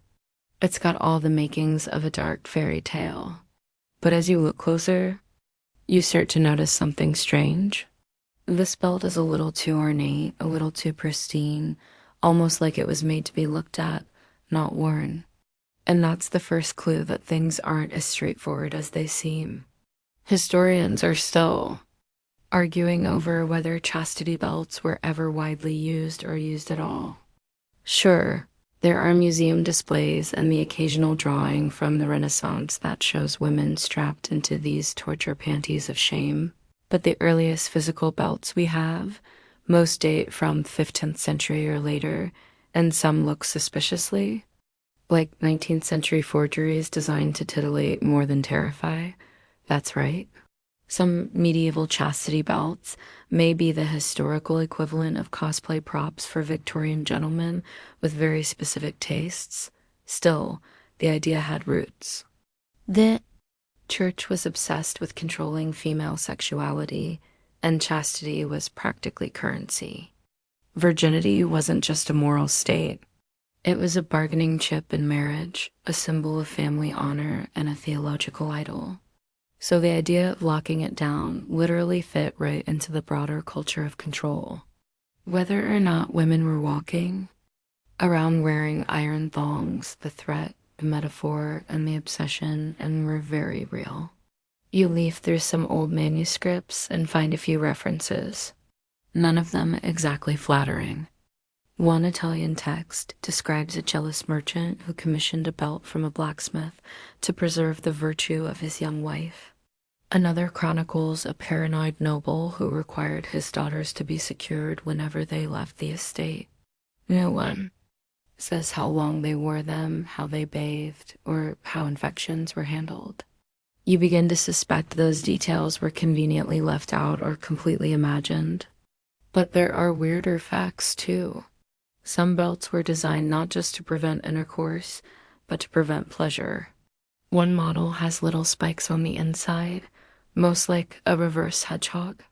Another features a mechanism that makes walking normally almost impossible. Some researchers believe these were punishment devices, not preventative ones used to discipline unruly women or sex workers in particularly cruel city-states. Whether those were isolated cases or part of a larger practice, that's still hotly debated. And it's not just women. You stumble upon a sketch of a male chastity device, an iron codpiece that looks like a meat grinder. Apparently, some men were forced to wear these during periods of penance or by their wives as revenge for infidelity. There's even one bizarre story, possibly apocryphal, about a young monk who asked to be locked by his abbot to keep his urges in check. Talk about commitment to the cause. Still, for all the physical evidence or lack thereof, the idea of the chastity belt loomed large in the medieval imagination. Poets wrote about it.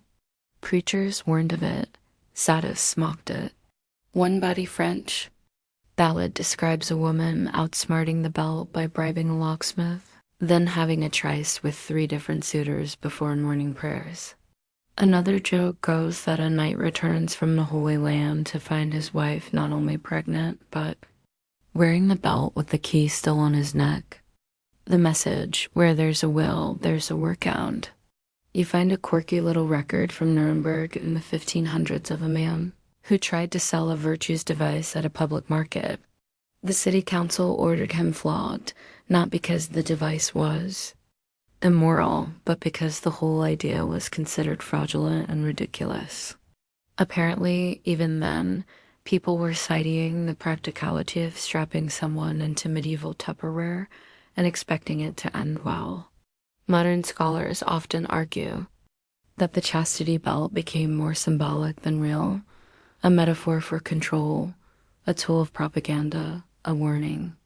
By the time the Renaissance rolled in, the image of the belt was being used in paintings and pamphlets more as commentary on jealousy, power, and hypocrisy than actual practice. In that sense, it's a cousin to the scold's bridle or the shame flute, devices that may have existed, but Woe's myth outgrew their use. And yet, as you hold one of the replicas in your hands, cool, heavy, and possibly uncomfortable, you realize something. Real or not, it feels medieval, brutal, controlling, deeply distrustful of the body, which means it fits perfectly into the world you've been wandering through, where sin is feared, punished, and always lurking just under the surface of virtue. Whether anyone actually wore one might matter less than the fact that everyone believes someone could. You leave the fortress behind, passing through a courtyard where lovers once danced under banners and suspicion. Your thoughts swirl with iron and fire with the absurdity of locking up lust and pretending that would be enough to make it disappear. And now you're heading to a wedding, not for love, but for duty. And the guests more interested in the bridal sheets than the bride and groom. You arrive just in time for the wedding feast. A blur of roasted meat, sticky wine, laughter thick with onions, and nobles in velvet, laughing a little too loudly. The bride and groom sit beneath the canopy of an embroidered cloth, looking like 2 strangers stuck in the world's most awkward team-building exercise. She is pale and stiff, glancing down at her hands like she's trying to vanish. He's already 3 goblets deep and grinning at something that probably isn't funny. No one here seems concerned about love. They're waiting for the real show, the bang ceremony. Yes, the moment when all pretense drops and the new couple is escorted, often publicly to their marriage bed. The crowd doesn't even try to be subtle. They're chanting songs, cracking jokes, making crude rhymes about fruit and animals. If this feels absurdly invasive, it's because it is. But in medieval Europe, this was normal. The marriage wasn't considered valid until consummated. And sometimes the proof wasn't just expected, it was required. You trail the procession up narrow, stairs lit with sputtering candles where the newlyweds are redeposited in their chamber like livestock in a pen. Onlookers, nobles, clergy, servants, even the bride's aunt gather around the bed as the couple is undressed. There are rules, of course, no touching, just watching, encouraging, teasing. A few throw flower petals. One knight plays a lute. It's surreal. The couple climbs under the sheets, and then the curtains are drawn halfway because the moment they finish, everyone wants to know. You'd think this kind of spectacle would kill the mood, but that wasn't the point. This ritual wasn't about intimacy. It was about legitimacy. Marriages in the medieval world weren't romantic contracts. They were economic alliances, political, chess moves, or strategies to transfer land and titles. And to make them binding, there had to be evidence of consummation. That brings you to the infamous bridal sheet inspection. Once inside, it wasn't easy to leave, especially if you had debts or a child or nowhere else to go. The line between sex work and slavery was often paper thin, and sometimes not even that. Anne, your Sharpie guide, tells you as much without flinching. Some of us chose this, others didn't. Either way, it's work. Her voice is steady, not bitter, just resigned. Men come in looking for pleasure. We sell it like bread and wine. Doesn't mean we're empty. You look at the other women laughing, card playing, one napping with her feet propped on a barrel, and realize she's right. They have lives, stories, tempers, and dreams. They're not vessels. They're people surviving a system that alternately punishes and profits off their bodies. And here's where it gets weird. In some towns, brothels were located right next to churches, literally side by side. You read about one Parisian priest who complained that the moaning from next door made it impossible to preach during evening mass. In another case, a bishop blessed a brothel after it reopened under new management, citing its importance to moral containment. You're not sure if that's hypocrisy or just medieval efficiency. Also, here's your quirky fact for the night. In London's Southwark Walk District, sex workers employed a kind of early branding technique.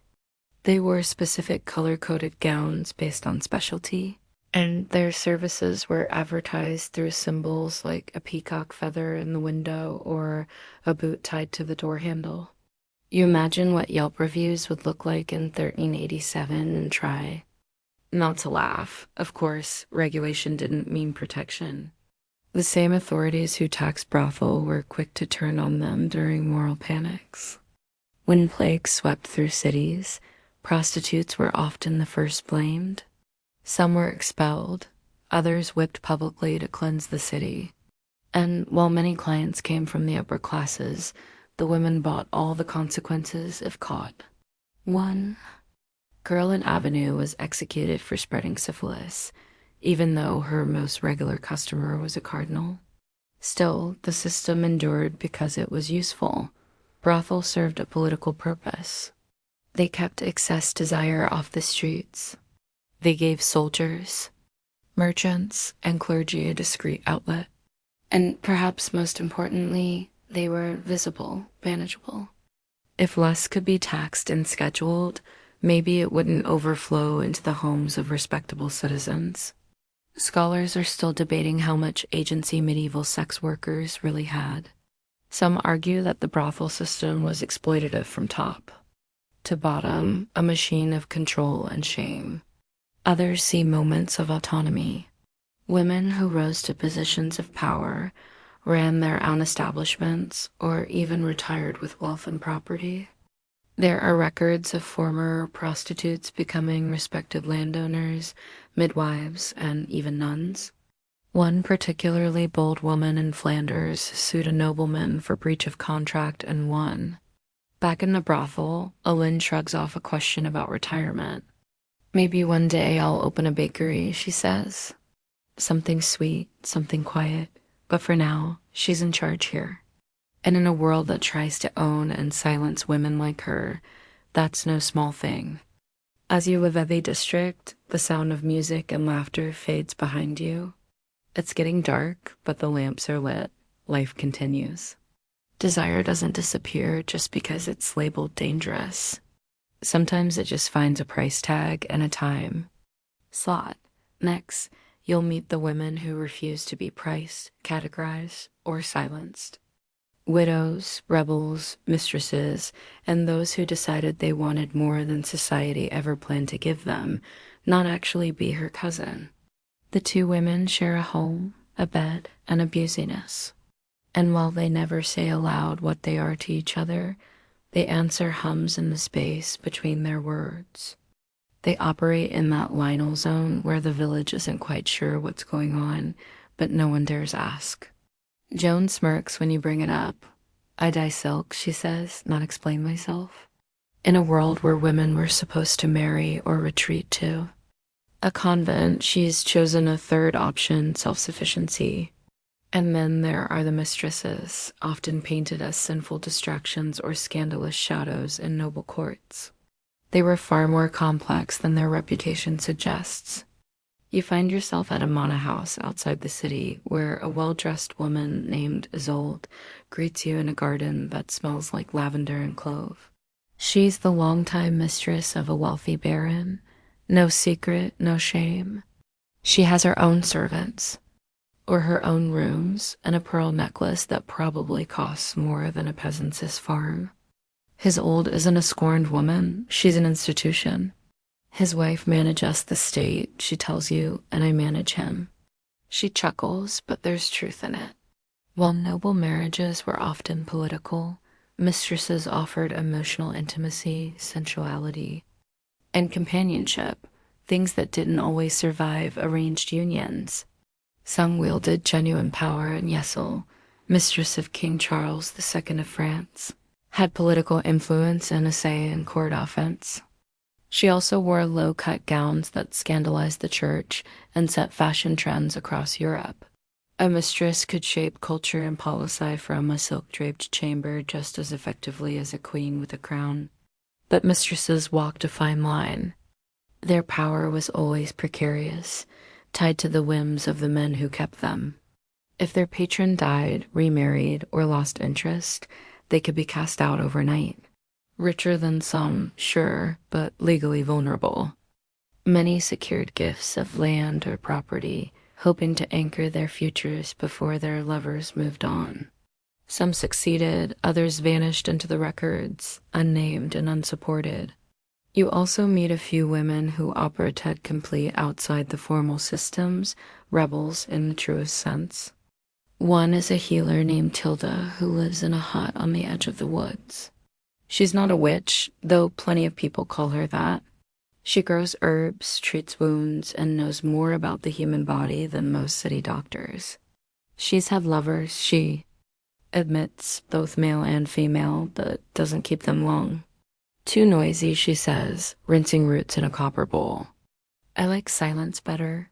Her autonomy comes at a cost. Constant suspicion. The Gurch doesn't like women with knowledge. The men in town don't like a woman who doesn't need them, Tilda shrugs. Let them talk, and talk they do. The medieval world ran on gossip, and nothing drew tongues faster than a woman who refused to stay in her lane, a widow who didn't remarry, a weaver who drank alone at the tavern, a midwife who kept secrets. These women were either accused of sorcery, seduction, or more subtly, being strange. You read case after case of women called to testify not for crimes, but for behavior unbecoming a woman. Sometimes that meant swearing. Other times it meant walking alone after dark.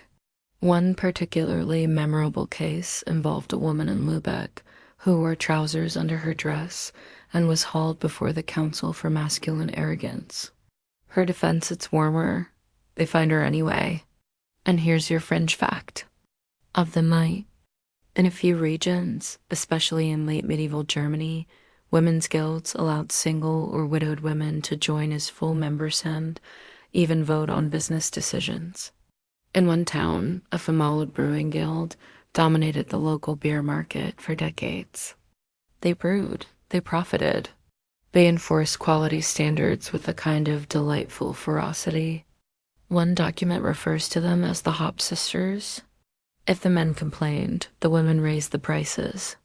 These stories challenged the tired narrative that medieval women were all docile, silent, or confined to marriage. They weren't. Many were loud, resourceful, strategic. They moved through systems meant to limit them and found cracks to slip through. Some climbed, some barged. Some, like Joan and Tilda and Marjorie, simply stepped aside and built new paths entirely.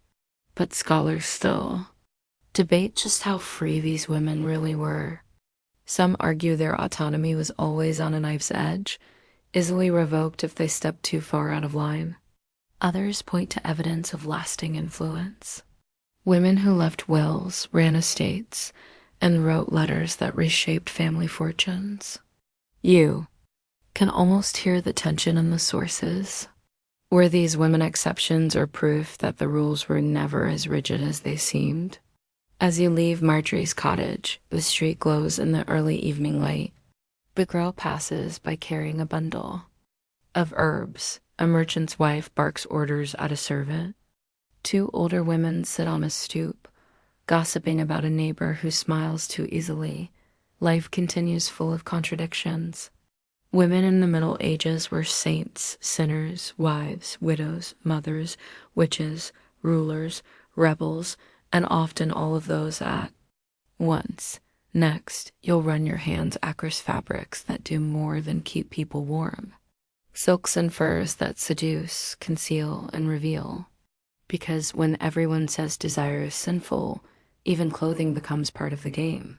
You run your fingers along a bolt of fabric draped across a merchant's table. Deep crimson velvet, smooth as sign. Even in the noisy bustle of the market, surrounded by clanging bells and shouting vendors, this cloth seems to hum with silent suggestion. Clothing in the Middle Ages wasn't just about staying warm or showing status. It was seduction, armor, manipulation, sometimes all at once. It whispered things no mouth dared speak. Because when the church preached modesty and restraint, people did what they always do. They got creative. The merchant waves you over, eager to show off his imported goods. He holds up a length of fine Italian silk, dyed blue with crushed lapis, and thin as breath. It catches the light shimmer slipping over its surface like water. For noble ladies, he says, but you can tell it's not meant to cover much. In the upper classes, layers of gauze and silk weren't just luxuries. They were strategic distractions.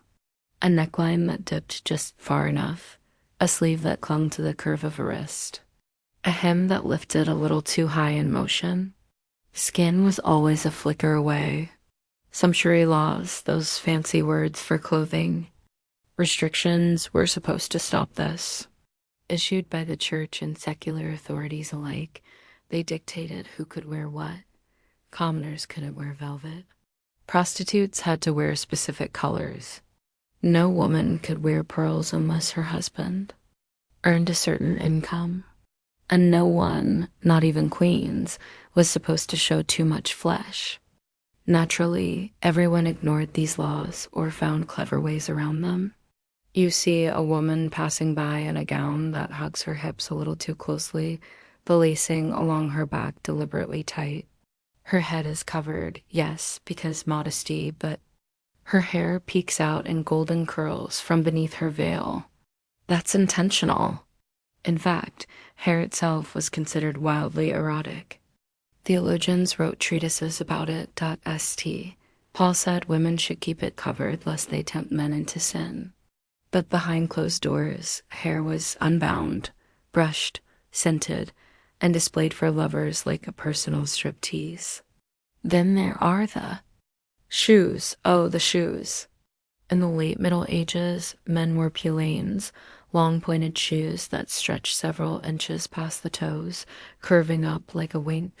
The church hated them, called them prideful, sinful, obscene. Why?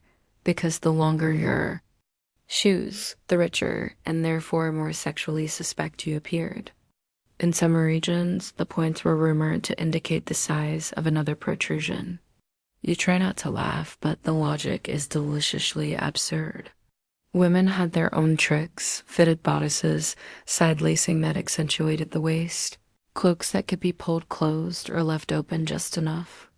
Even the smell of clothing mattered. Garments were often infused with herbs.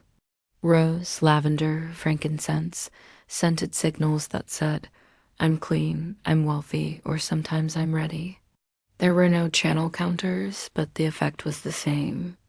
Smell, texture, color, each a code. The church, of course, panicked over and over. Sermons warned that rich fabrics led men to sin, and women who dressed too finely were temptresses of the devil. One preacher warned that silk clung to the body like Satan to a soul. Another said furlined sleeves were like velvet paths to hell. You wonder if he ever touched one? And here's a quirky fact for the night. Some medieval men wore codpieces, little fabric pouches at the front of their hose, not just to protect themselves, but to exaggerate what they had. Early on, they were functional, but by the 15th century, they'd grown ambitious, padded, stuffed, embroidered. Some were shaped like literal animal heads or held open like flower petals. One even had a tiny dagger sewn to it for no discernible reason except maybe overcompensation. The codpiece became such a symbol of masculine virility that scholars today still debate whether it was more about sex or status or both. A knight in a well-fitted doublet with an oversized codpiece wasn't just saying, I'm a warrior. He was also saying, I have heirs, and possibly I have syphilis, since some were designed to hold medicated claws for infected men. But let's not ruin the fantasy just yet. Meanwhile, in courtly circles, fashion turned into foreplay. Lovers would give each other clothing tokens. A glove, a ribbon, a sleeve. These weren't just sentimental. They were invitations. A ribbon worn on the arm signaled devotion. A dropped handkerchief could launch a scandal. You read one love poem, where a man spends 10 lines describing the texture of a woman's stocking before ever mentioning her face. Clothes made the body visible and hidden at once, a game of suggestion and denial. Not all messages were private. In some places, clothing became political. During the 100 Years' War, English women were forbidden from wearing French styles. A subtle way of aligning loyalty with morality. To wear the wrong cut-off fabric was considered almost treasonous, as if lace could betray a kingdom. You find yourself staring at a gown in a tailor's shop. Green velvet laced up the front with slits at the sleeves that let the linen underdress puff out like clouds. It's sensual without being vulgar, expensive without being loud. You can see a noble woman wearing this at court, carefully not spilling her wine, smiling just enough at her rival's husband. She knows what she's doing. Fashion in this world is not frivolous. It's strategy. It's language. And yet the rules still hung heavy. A woman who dressed too finely could be called vain. A man who wore soft fabrics could be mocked as effeminate. Gender norms were as stitched into clothing as the embroidery. One record from London shows a man arrested for wearing a woman's cloak and acting coy. He was fined and forced to parade through the city in drag while being pelted with dung. It wasn't just about fabric. It was about keeping everyone in their place. Scholars still argue over whether these fashions liberated or constrained. Did they let people express secret desires through symbols? Or did they just wrap lust in another layer of social expectation? Like so much in the Middle Ages, the answer lies in the tension. People wanted to feel beautiful, wanted to be desired. And when speech failed, fabric spoke for them. As you leave the market, the wind lifts the edge of your cloak in a passing. Man glances. Too long, too bold, you ignore it. But the message is clear. You're part of the game now. Dressed or undressed, you carry the story of your body wherever you go. Next, you'll enter the dreamscape where demons take lovers' shapes. Saint's wife in visions and lust is explained away by the supernatural. It's time to meet the creatures medieval people blamed for everything that happened in the dark. The night falls heavier here, darker than any you've known in this journey so far. You're no longer in the courtly gardens or the bustling brothel alleys. Now you walk through a village smothered in silence. Shutters bolted tight, candles snuffed out early. Even the dogs are quiet. The fear here isn't of thieves or sickness. It's of what visits in the night. You're entering the world of medieval demons, where desire and dread twist together in fevered dreams, and where succubi and incubi wait just beyond the reach of the candlelight. You hear about it first from a shepherd who crosses himself 3 times before he speaks. She said it came through the wall, he mutters. Took her in her sleep, looked like her husband, but with burning eyes. The woman he's talking about hasn't left her bed in days. She won't speak, just stares. The priest says she's been touched by the devil. The midwife whispers that she's had a visitation. No one says what they really think, that she had a dream so vivid it shook her body and her soul. In the medieval mind, lust that arrived uninvited, inexplicable, especially in dreams or between sleep and wakefulness, had to come from outside. It couldn't be self. It had to be a demon, and so the incubus and succubus were born. Shape-shifting. Spirits who slipped into your bed when your defenses were down. The incubus male assaulted women. The succubus female preyed on men, though, to be honest, the rules got fuzzy pretty fast. Some demons apparently didn't care about gender. Some switched forms. Some took on the shapes of lost lovers or dead spouses, easing their way into dreams with familiarity, then taking what they wanted. You flip through a dusty copy of the Malleus Maleficarum, that charming 15th century witch hunting manual, and find entire chapters dedicated to demonic lust. The authors, 2 fanatical inquisitors, claimed demons collected semen from sleeping men and used it to impregnate women. Stealing seed became their explanation for untraceable pregnancies, nocturnal emissions, and even homosexual encounters.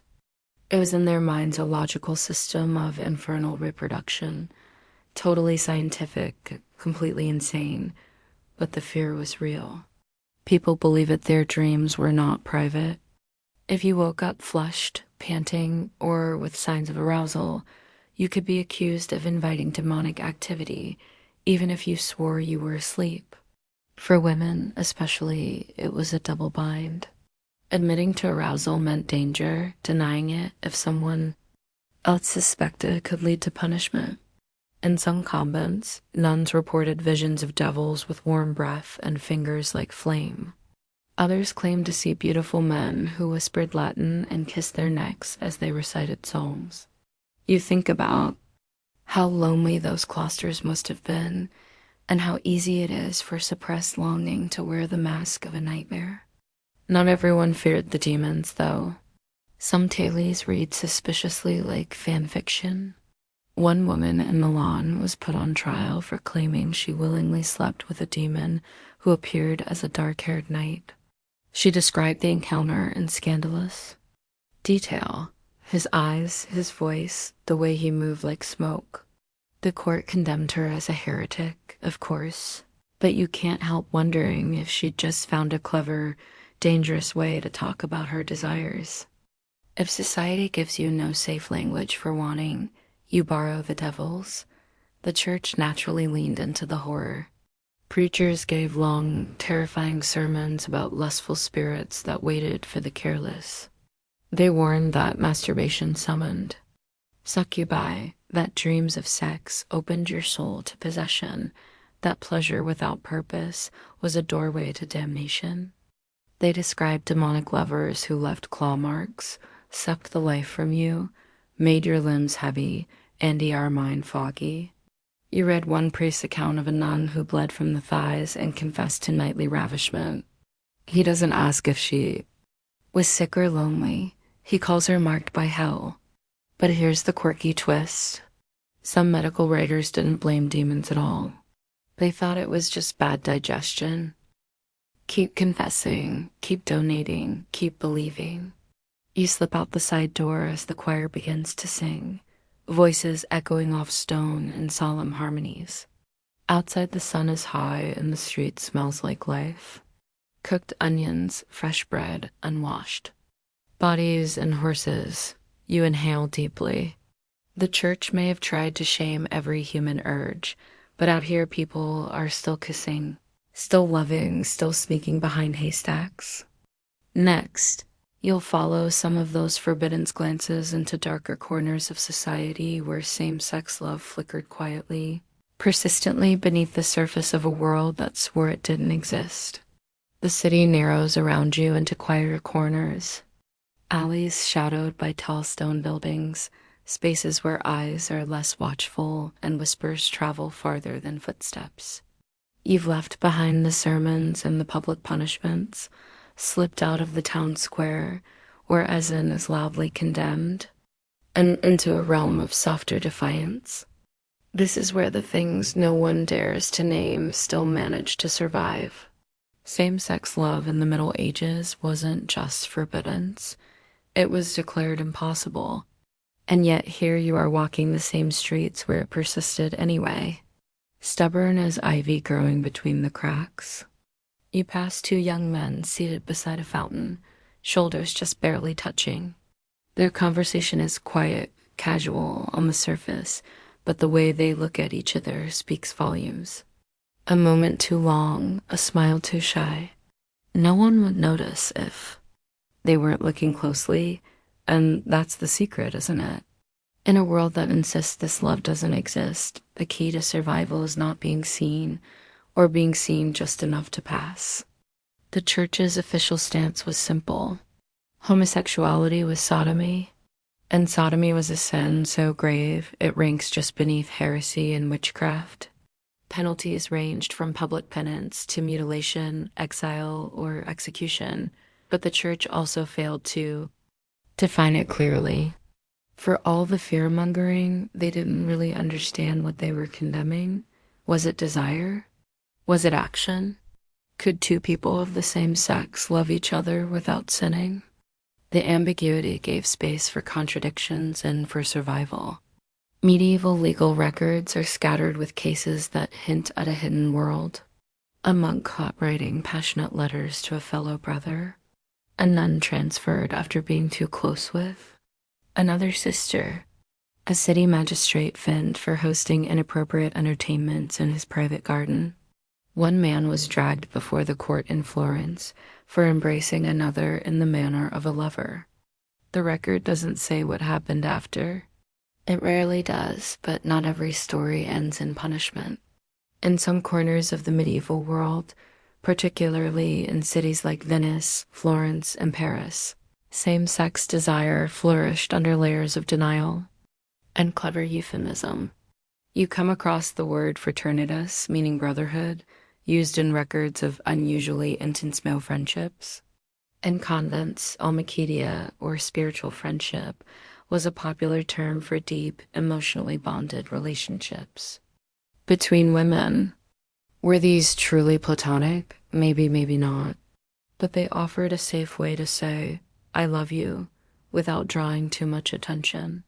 One of the most remarkable examples you stumble upon is the case of John and William, two Englishmen from the 14th century who were arrested for living together as husband and husband. The record is thin, but it's clear they had some form of commitment. Shared property, shared bed, shared reputation. The authorities didn't quite know what to do with them. They were fined, released, and mostly left alone. An exception rather than a rule, but a sliver of light nonetheless. And then there's the poetry. So much of it hiding in plain sight. You find a Latin poem written by a monk to his beloved, filled with yearning that's too tender to be anything but romantic. When I see you, my heart is restless, he writes.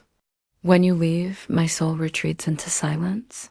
It's possible to read it as spiritual longing, but the way he describes the other man's mouth, his hands, his scent, makes it hard to ignore what's really going on. In another convent, a sister named Agnes wrote dozens of letters to a fellow nun, Beatrice. She called her my mirror, my delight, and the only place my soul finds rest. Their correspondence survives only because someone, likely a less sympathetic superior, copied them into a book of dangerous attachments, which ironically preserve their story. And here's a quirky detail for the night.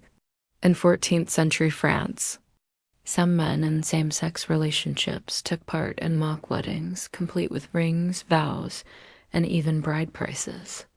These events were done in secret, often under cover of festivals or carnivals where rules were more fluid. Of course, if caught for Malmö, they were condemned as blasphemers, but for that one night, they got to pretend. Even within the church, things weren't as black and white as the preachers claimed. Some monastic orders tolerated deep same-sex bonds, as long as they were expressed through letters or poetry and not, actually acted upon. The Brothers of the Common Life, for instance, encouraged emotional intimacy among male students as a form of spiritual brotherhood. Was that cover for something more? Possibly, or maybe it was an attempt to carve out space where closeness wasn't. Instantly labeled as sign. That's the great scholarly debate, of course. Were these intense same-sex friendships truly romantic and erotic, or are modern readers projecting? Some historians argue that medieval people had different categories of love, and what looks romantic to us was just emotional closeness. Others say, come on, read the poems. These people were in love. They were just stuck in a society that didn't have the language or freedom to say it out loud. As you wander further, you realize that surviving meant becoming fluent in ambiguity. Same-sex love didn't announce itself. It slid between the lines. It lived in coded glances, careful easing, and shared spaces that outsiders couldn't decode. In many ways, it was a kind of medieval queerness that anticipated everything to come. Resilient, adaptive, private, but powerful. And for all the fear and silence, there was beauty too. You think of two men writing poems to each other by candlelight, their fingers stained with ink and trembling with emotion. Or two women walking side by side in a convent garden, their hands brushing, their voices low and warm. They may have been erased from history's spotlight, but they existed. They loved, and they found ways to keep that love alive. However fleetingly, however secretly, you leave the quiet back streets and rejoin the flow of city life. Bells ring in the distance. A market opens. Life continues louder now, but you carry that stillness with you. The knowledge that beneath the surface of all the sermons and sanctions, there were always people reaching for each other in the dark. Next, you're heading straight into the world of legalized sin. Brothel that paid taxes. Courtesans who held court and city councils that tried to regulate desire like it was just another public utility. You follow the scent before you see the street perfumed with rose water and sweat, incense, and something muskier. It leads you to a narrow alley tucked behind the marketplace where laughter spills out of open windows and silk curtains flutter. Like flirtatious glances, this isn't a hidden den of vice. Quite the opposite. You've stepped into the red light district medieval style, a neighborhood designed not to hide lust, but to manage it. Welcome to the world of sanctioned bins, where brothel were legal, regulated, and in some places subsidized by the city itself. It's not the lawless, secretive place you might expect. Brothel in the later Middle Ages were often clean, orderly, and oddly bureaucratic. The women wore specific clothing, often red hoods or belts, to identify their profession. The buildings were licensed by the city, inspected by officials, and sometimes owned by the municipality itself. In places like Vienna, Paris, and London, city councils taxed the brothel and used the revenue to fund public works. You heard that right. Medieval Europe paved roads and built fountains with sex money. You wander through a brothel courtyard in southern France, where a few women are lounging in embroidered robes, sipping watered wine and swapping gossip. They spot you immediately. New face, curious eyes, bad at pretending you're here for busness. One of them, a sharp-witted woman with auburn hair and a knowing smile, beckons you over. You here for the tour or the sermon, she teases. You get the sense she said that to more priests than tourists. Her name is Evelyn. She's not just a worker, she's the unofficial boss, the madam. She negotiates with the tax collectors, screens, potential clients, and makes sure the women under her roof are paid and fed. No pimps, no thugs, just a system of controlled indulgence crafted as much for public safety as for pleasure. And this isn't just tolerated, it's encouraged. The church's stance on prostitution was in its way, disturbingly pragmatic. St. Augustine had claimed that without prostitution, lust would cause chaos. So, better to contain it, the thinking went like a fire kept in a hearth. The brothel became a pressure valve, a place for unmarried men to relieve temptation without corrupting good women.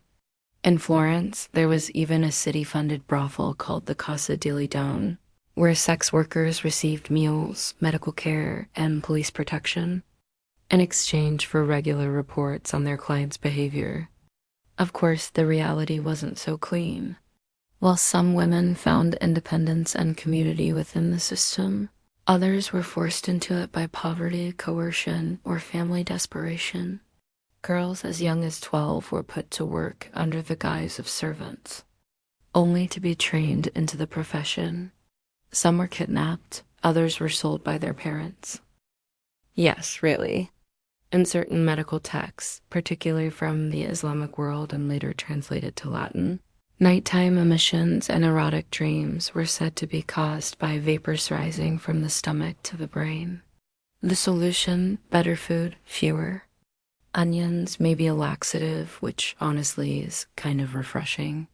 The open scholarly debate, though, is about what all this meant socially. Were demon lovers just metaphors for sexual repression? Were they a scapegoat for trauma, desire, or consensual? Acts turned scandalous. Some argue they were a cultural coping mechanism, a way to make sense of a body that betrayed you in sleep, or emotions too volatile to name. Others believe that these visions and visitations were, at least in part, performative stories designed to satisfy both the confessor and the confessor's audience, whether that be a priest, a judge, or a crowd hungry for lurid details. You climb a narrow staircase into the attic of a forgotten priory and find a manuscript filled with scribbled prayers. In the margin, a monk has drawn what appears to be a woman with wings kneeling on a man's chest. Above her is a Latin phrase, Dominorum, Lady of Dreams. You stare at it longer than you mean to. The lines are shaky but intentional, tender even. It doesn't look like a warning, it looks like longing. And that's what lingers as you walk back down into the cool air outside. The sense that for all the fear, there was fascination. That the line between fear and fantasy was thin and easily crossed. In a world that declared desire monstrous, people didn't stop wanting. They just gave their hunger horns and wings and said it came in the night. You turn onto a road leading away from the village, past ashering where someone's left a candle burning. Well, the night is quiet, but you wonder who will dream of whom before morning, and what they'll say about it when the sun comes up. Next, you'll flip through pages of early medical guides and anatomy texts. Because when it came to sex, the so-called experts had ideas. Some brilliant, some ridiculous, all deeply medieval. You find yourself in a cramped stone chamber that smells like dried herbs, burnt parchment, and a trace of something sour, possibly regret. A massive book lies open on the table before you, its vellum pages smudged with ink and oily fingerprints. Welcome to the world of medieval medicine, where sex and science shared a very awkward bed. The physicians of the time weren't just trying to cure plague or diagnose fevers.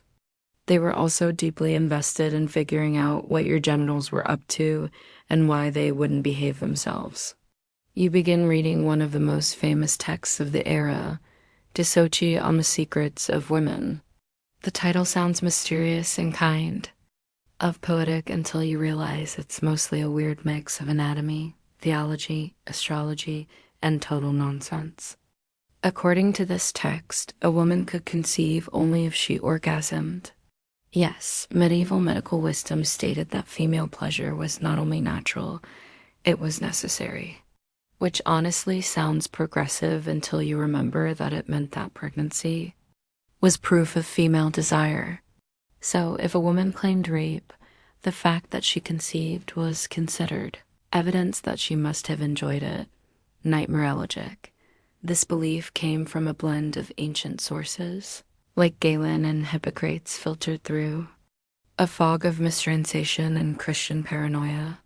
Galen, for example, believed that male and female bodies were essentially the same, except women were turned inside out. Testicles became ovaries, the penis became the vagina. It was all a matter of heat and moisture. Men were hotter and drier, therefore superior. Women were cold and wet, therefore unstable, emotional, and frankly a bit leaky. You flip to an anatomical drawing of a woman, and it's mostly guesswork. No nerves, no clear reproductive system, just a kind of mysterious hollow tunnel leading to a vaguely defined womb shaped like a wine flask. Next to it, a caption reads, "The uterus has 7 chambers. 3 for boys, 3 for girls, and 1 for monsters." You blink. Monsters? Yes, apparently, the 7th chamber could produce changelings, freaks, or demons, depending on the alignment of the stars and how much garlic the mother had consumed. You don't know whether to low or cry. Still, there was a logic to their madness. Medieval physicians believed in the 4 humors: blood, phlegm, black bile, and yellow bile. These govern everything from your temperament to your sex life. Too much blood, you were lustful and rash. Too much black bile, melancholy, probably celibate. Sexual desire, they believed, was caused by excess heat.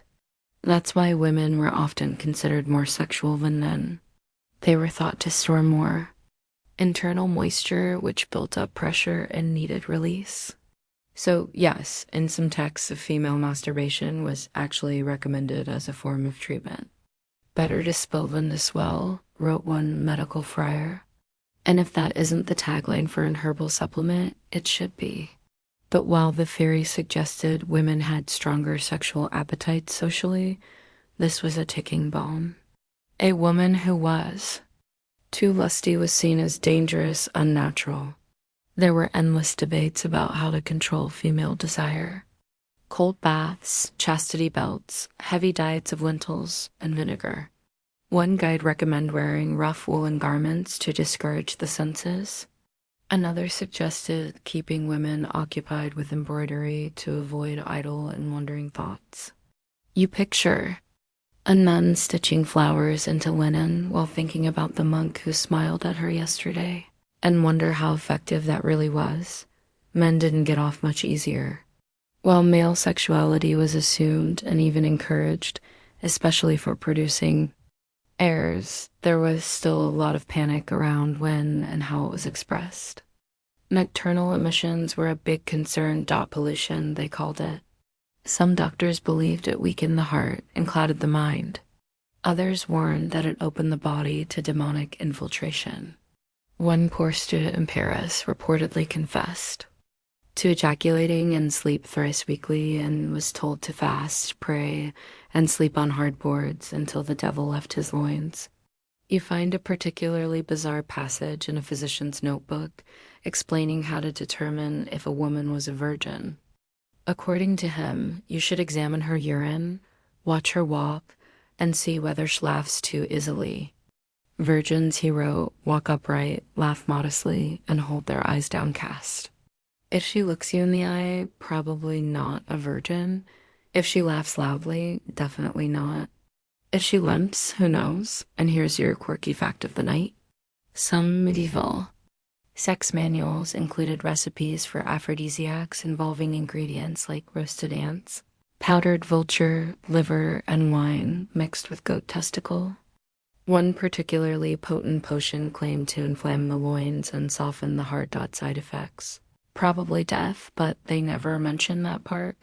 Other advice included rubbing nettle oil on your thighs or sleeping with an apple under your pillow, and eating it in the morning to absorb the dreams of love. Despite the absurdities, not all of it was fantasy. Some early texts recognized the clitoris, though often misunderstood it. There were diagrams, however rudimentary, that acknowledged female pleasure. Midwives, more grounded than the male physicians, kept oral knowledge about birth, narration, and reproductive health. That actually worked. It's just that their wisdom rarely got written down unless a man overheard and Soleil claimed it as his own. Scholars today argue over how seriously these manuals were taken. Some say they were academic exercises, more philosophical than practical. Others believe they were used like early health guides read in monasteries, passed around university libraries, consulted by midwives and apothecaries alike. What's certain is that they reflect a culture obsessed with regulating sex, understanding sex, and completely failing to do either. As you close the book, your head is swimming with images, ink-stained fingers, misunderstood anatomy, priests scribbling about lust with the intensity of poets. It's clear that even the experts weren't immune to curiosity or arousal or confusion. And when knowledge fell short, they filled the gaps with myth, metaphor, and just enough Latin to make it sound official. You step out into the daylight, blinking. Somewhere in Irby, a couple is arguing over a bundle of herbs. A midwife scolds a child for throwing a turnip. Life moves on. The human body, with all its mystery and madness, keeps doing what it does. And next you'll follow it far from home onto ships and dusty roads, where holy men forget their vows and pilgrims stumble into temptation in foreign lands. You wake to the creak of wagon wheels and the low chant of a pilgrim's hymn echoing off. The dusty road. The sun is already brutal, the horizon shimmering in heat as you join a stream of travelers making their way towards something sacred, or at least officially sacred. This is a crusade route, a pilgrimage path, a ribbon of devout feet and tired bodies stretching from Europe into the Holy Land, or toward Canterbury, Santiago, or Rome. And while everyone here claims they're walking for their souls, the reality, of course, is much messier. You're about to learn that piety and libido are far more travel companions than anyone wants to admit. You first fall in step beside a monk, brown robe, sandals worn smooth, eyes fixed on the path ahead. He tells you he's taken vows. Poverty, obedience, chastity, but his voice cracks a bit on that last one. It's different out here, he mumbles, looking away. On the road. You've heard that before. Pilgrimage, with all its spiritual baggage, also brought anonymity. New towns, no relatives watching, and in many cases, no real oversight. Which means that people who left home to purify themselves often found themselves neck-deep in the very sins they claimed to flee. In one roadside tavern, you witness a knight drinking heavily, boasting that he's taking the cross, but his hand is firmly planted on a barmaid's thigh. Nearby, two supposed pilgrims play dice for a girl's scarf, possibly stolen, definitely scented. These travelers aren't all holy. Many are bored. Some are broke. More than a few are looking for redemption in the same place they're also looking for flesh. A surprising number find both in the same bed. This isn't some fringe phenomenon. Towns along pilgrimage routes had entire economies built around servicing the bodies of pilgrims, not just feeding and housing them, but offering companionship of a less than holy nature. Temporary brothel popped up like mushrooms along the trail. Some were disguised as baths. Others didn't bother pretending. And in Jerusalem itself, crusaders were famously accompanied by a retinue of camp followers, many of them sex workers who marched just behind the banners of the cross. In fact, when King Richard the Lionheart led his crusade to the Holy Land, he didn't just bring knights. He brought women, a lot of women. Some were noble companions, others were washerwomen, the preferred euphemism for traveling lovers, paid or not. Church leaders huffed and puffed, of course, but nothing much changed. Crusades were months, even years long. Men wanted release. Women wanted protection, food, or sometimes just the chance to escape their pasts. Sex wasn't the exception on these journeys. It was routine. You flip through a soldier's diary carefully preserved in a German abbey and find an entry that reads, "We prayed at the tomb of Christ, and after I lay with a girl from Acre, she smiled as if I had blessed her." It's not regret, it's remembrance, and it tells you everything. The holy mingled with the profane so thoroughly that sometimes even the pilgrims couldn't tell the difference. And it wasn't just straight-laced knights falling into temptation. Monks and priests traveled too, and many saw pilgrimage as a loophole. Far from their bishops, their abbots, their parishioners, they could sin quietly and return repentant. One friar from Avenue was known to travel with a cousin who mysteriously resembled a young invocate in a borrowed dress. They switched roles in different towns. He heard confessions. She calls them. And here's a fringe fact you'll wish wasn't true. In some cases, brothel along pilgrimage routes operated with church protection. In exchange for regular donations or strategic silence, certain orders look at the other way. A few even collected penance fees from pilgrims who confessed to visiting these places, then turned around and collected taxes from the establishments themselves. That's medieval capitalism at its finest. But it wasn't always transactional.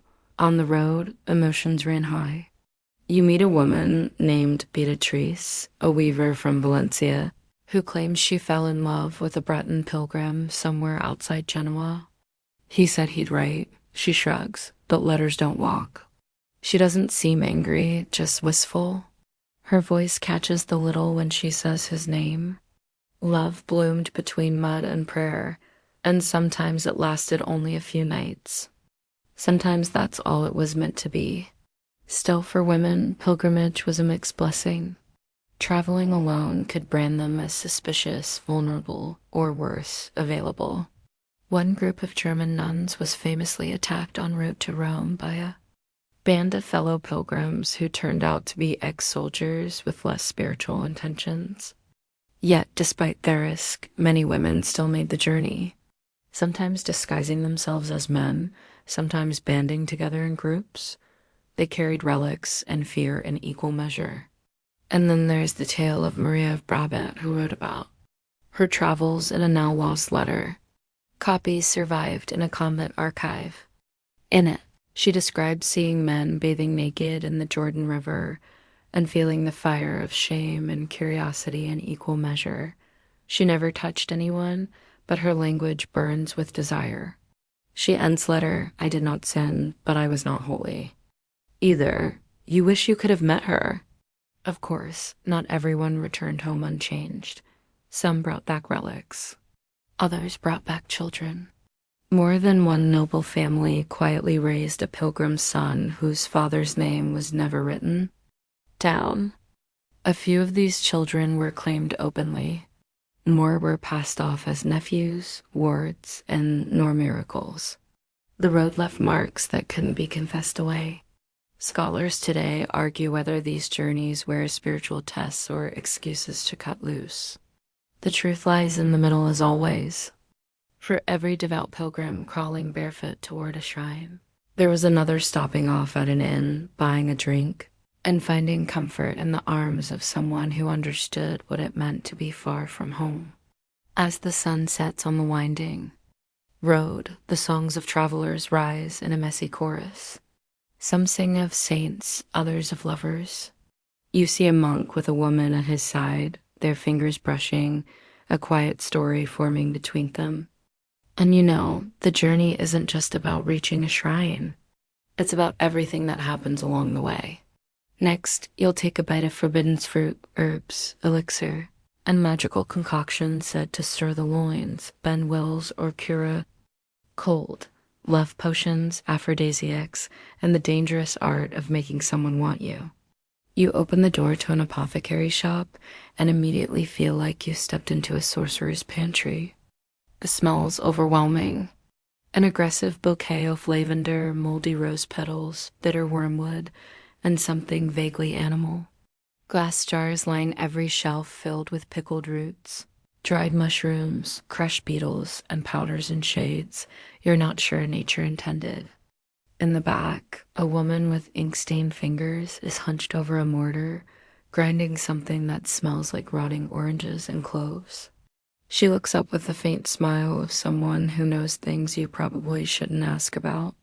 Looking for something special, she says, to cure Odokas. Welcome to the world of medieval aphrodisiacs and love potions where desire could be coaxed from a bottle. Attraction stirred into a brew and heartbreak cured with just the right powder tucked into a lover's wine. In a time when open talk of sex was dangerous, people turned to plants, superstition, and a dash of kitchen witchery to get what they wanted without ever saying it out loud. She shows you a bundle of dried yarrow tied with red thread. Boil this, she says, and have him drink it before dusk. If his eyes linger on your lips afterward, it worked. Yarrow was believed to stimulate desire, especially when paired with honey and red wine. Another shelf holds crushed cantharides, Spanish fly, made from blister beetles, dried and powdered. Highly toxic, of course, but in small enough amounts. It was said to cause genital swelling and a favored need for release or death. It was a fine line, honestly. There's a jar labeled monk's breath. Inside, dried parsley and powdered galling. You're told it's good for cooling an overactive libido given by cautious wives to pious husbands or nervous nuns to themselves. Nearby, a small vial marked with a crude heart shape holds an infusion of mandra root. This one's famous. Mandra with its vaguely human shape and eerie shriek, when pulled from the ground, was said to stoke passion and create an almost mystical hunger. It was also rumored to grow beneath gallows, nourished by the final emissions of hanged men. Romantic? No. And it wasn't all about seduction. Some potions were meant for revenge. You find one recipe titled to sour a man's blood. The ingredients: mustard seed, sour wine, grave dirt, and fingernail clippings. Women would slip a few drops into a lover's drink to make him weak, less aggressive, or in some cases, impotent. Whether it worked or not didn't matter. The belief did. Still, most of these concoctions weren't evil or malicious. They were just hopeful. In a world where marriages were arranged, options limited, and desire often dangerous, people reached for control wherever they could find it. A girl with no dowry might try a love charm to catch a merchant's eye. A young man too shy to speak might wear a bag of rosemary and an ace sewn into a shirt. Praying the sun would give him confidence. Every herb had meaning, every blend a story. You learn that garlic rubbed on the thighs was thought to bring heat to the loins. Nutmeg powdered and sprinkled on wine was believed to loosen tongues and tighten bed sheets. Fennel, when worn in a locket, could repel unwanted attention, which feels like the medieval version of ghosting. There's even a practice where lovers wrote each other's names on bay leaves, tied them to their ankles, and danced under the moon to ensure fidelity. The ritual ends with burning the leaves. If the flame crackles, your love is true. If it hisses, someone's cheating. But not all love magic was herbal. There were prayers, incantations, and talismans too. One common charm involved writing the names of the three magi, Casper, Melchior, and Balthazar, on a piece of parchment and hiding it in your lover's shoe. Supposedly, this would make them dream of you and wake up with their heart tilted in your direction. Another involved pressing a blessed coin to the tongue and whispering your beloved's name 9 times. If they looked at you before sunset, the spell had worked. And here's your odd fact for the night. In some rural regions of Eastern Europe, villagers believed that semen collected from a linen bedsheet, yes, collected, could be used to create a love salve when mixed with rose oil and ground bees. The concoction rubbed on the lips and wrists supposedly made one irresistible. You try not to gag. The desperation is palpable, but also kind of poetic. People were willing to believe in anything if it meant being wanted. Of course, the church hated all of this. Love magic was considered a form of sorcery. Aphrodisiacs, especially those that worked without consent, bordered on demonic. Women caught making love charms could be charged with witchcraft. One woman, in 1327, was accused of causing a man's unnatural fixation by boiling a love root in goat milk under the new moon. Her punishment, flogging and exile. The man got a sermon and a slap on the wrist, but people didn't stop. They just got quieter. Recipes passed from mother to daughter, lover to lover, hidden in cookbooks between soup instructions or scribbled in margins of medical texts. Some wore their charms in hair braids. Others stitched them into the hems off dresses. If you were clever, no one ever knew. Historians still debate how seriously to take these recipes. Were they actual attempts at chemistry, emotional placios, or just rituals, little acts of control in a world full of uncertainty? Probably all three. What's certain is that the desire to influence love, to stir lust, to protect or provoke the heart, was as real as any miracle claimed from a saint's shrine. As you leave the apothecary, a girl with a basket slips past you, a springrig off her seamery, tucked behind her ear. She looks back just once to see if anyone noticed. You did, and maybe someone else will too. Next, your club home the steps of castles and courtrooms to see how marriage and power twisted together. Where monogamy was preached, but political alliances often came with side flings, concubines, and expectations that had little to do with love. You're in the great hall of a stone castle now under a ceiling so high it seems more concerned with impressing God than keeping the heat in. Tapestries line through walls. Scenes of hunts, battles, and noble weddings where no one looks particularly happy. The lord and lady sit on their thrones surrounded by attendants, stewards, and not a single romantic spark. You're watching a marriage that's less about vows and more about assets. Because in medieval Europe, love rarely had anything to do with who stood beside you at the altar. Marriage was strategy, lust that came later, if it came at all. You study the couple. She's 17 and freshly imported from the rival barony. Her dowry includes 2 vineyards and a corner of disputed forest. He's 34 with thinning hair and a reputation for gambling. Their union was arranged when she was still a child, sealed with a signature and a goblet of wine, not whispers in the dark. You can feel the chill between them even now, despite the fire crackling at their feet. Monogamy was the church's official stance, of course. One man, one woman joined under God with no room for wandering eyes or hands. But that rule was applied unevenly at best. For nobles and royals, marriage was a tool, a political contract, an alliance brokered in bloodlines and land. Everyone expected a husband to have mistresses. Everyone expected a wife to look the other way. Fidelity was a virtue, not a requirement. You recall the case of Eleanor of Aquitaine and Louis VI. Their marriage was an unqualified disaster politically. And sexually, she was sharp-tongued and confident. He was devout, awkward, and barely interested. They produced 2 daughters, no sons, and after years of frosty silences, she had the marriage annulled. Her next husband, Henry II of England.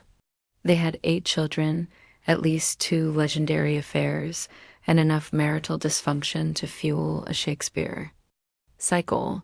Monogamy clearly was flexible. But while kings and lords had room to roam, women didn't. A wife caught in adultery could lose her title, her land, even her life. In some regions, an unfaithful noblewoman was imprisoned or forced into a convent. One duchess in Brittany was swung into a sack and drowned for a rumored affair with a knight. Her lover flogged mildly, then reassigned to a post in the countryside, justice medieval style. Not all powerful women accepted this quietly.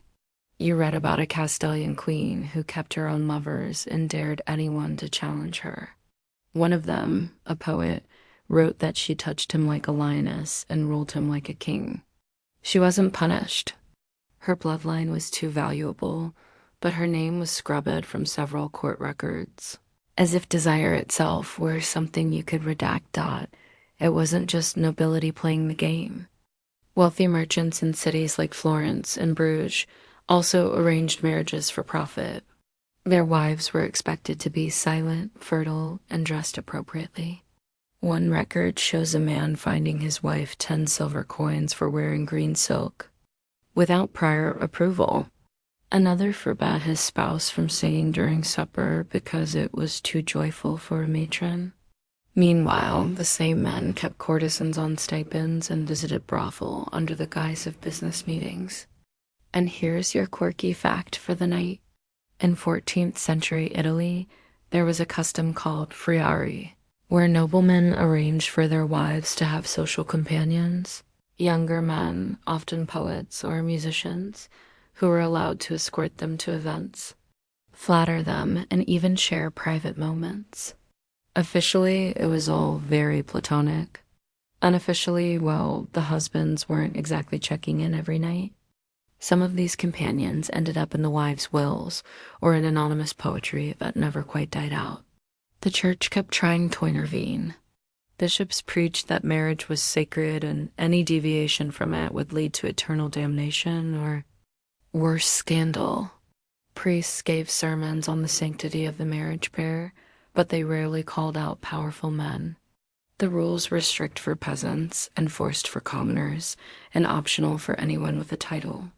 You start to realize that medieval monogamy was more about managing appearances than managing desire. Even the marriage ceremony itself had multiple versions. The church preferred marriages to happen before a priest with witnesses and vows. But plenty of unions were sealed with nothing more than a verbal promise and a roll in the hay. Canon law eventually recognized these so-called clandestine marriages if they met certain criteria, mutual consent, and consummation. In one famous case, a woman proved her marriage by producing the stained sheets, not from the wedding night, from a week before behind a barn. Divorce in the modern sense didn't exist. Annulments did, but they were expensive and required a good excuse. Usually consanguinity. Turns out you were cousins, impotence, or vients. The marriage hadn't been consummated. Some couples faked these things to escape unhappy pairings. One man even hired a friend to testify that his wife smelled so foul it prevented intimacy. She claimed he simply didn't know what he was doing. The court ruled in her favor. Polygamy, officially banned, still made shadow appearances. Kings took, Concubines, nobles kept unofficial second wives. In some cases, especially in border regions or among crusaders far from home, men had temporary wives, women they lived with, fathered children with, and then abandoned when they returned. The church occasionally tried to legitimize these unions or baptize the children, but mostly they were just brushed under the velvet rug of political expediency. Scholars still argue over whether medieval people believed in romantic love within marriage. Some did. You read letters between noble spouses filled with real affection. One knight wrote to his wife, "Your absence wounds me like a blade, and your letters are my only bandage." Sweet, right? But they were the exception and not the rule. Most marriages were work, strategic, public, controlled. As you leave the hall, the newlyweds are nowhere to be seen. Upstairs, their bedding is probably being watched by the chaperones with wine breath and high expectations. Whether they find desire or just duty tonight, no one seems to care. The alliance is made, the land is secured, the rest is details. Next, you'll sneak down into the cellar of lineage, the place where illegitimate children were born, hidden, claimed, or cast aside. Because nothing complicates medieval sex more than a baby born in the wrong bed. The hallway is narrow, the candles low. You follow a midwife down a winding back stair, past the sleeping nobles and polished halls of a manor house that pretends everything is perfectly in order. But below the grandeur, secrets swell like mildew behind fine tapestries.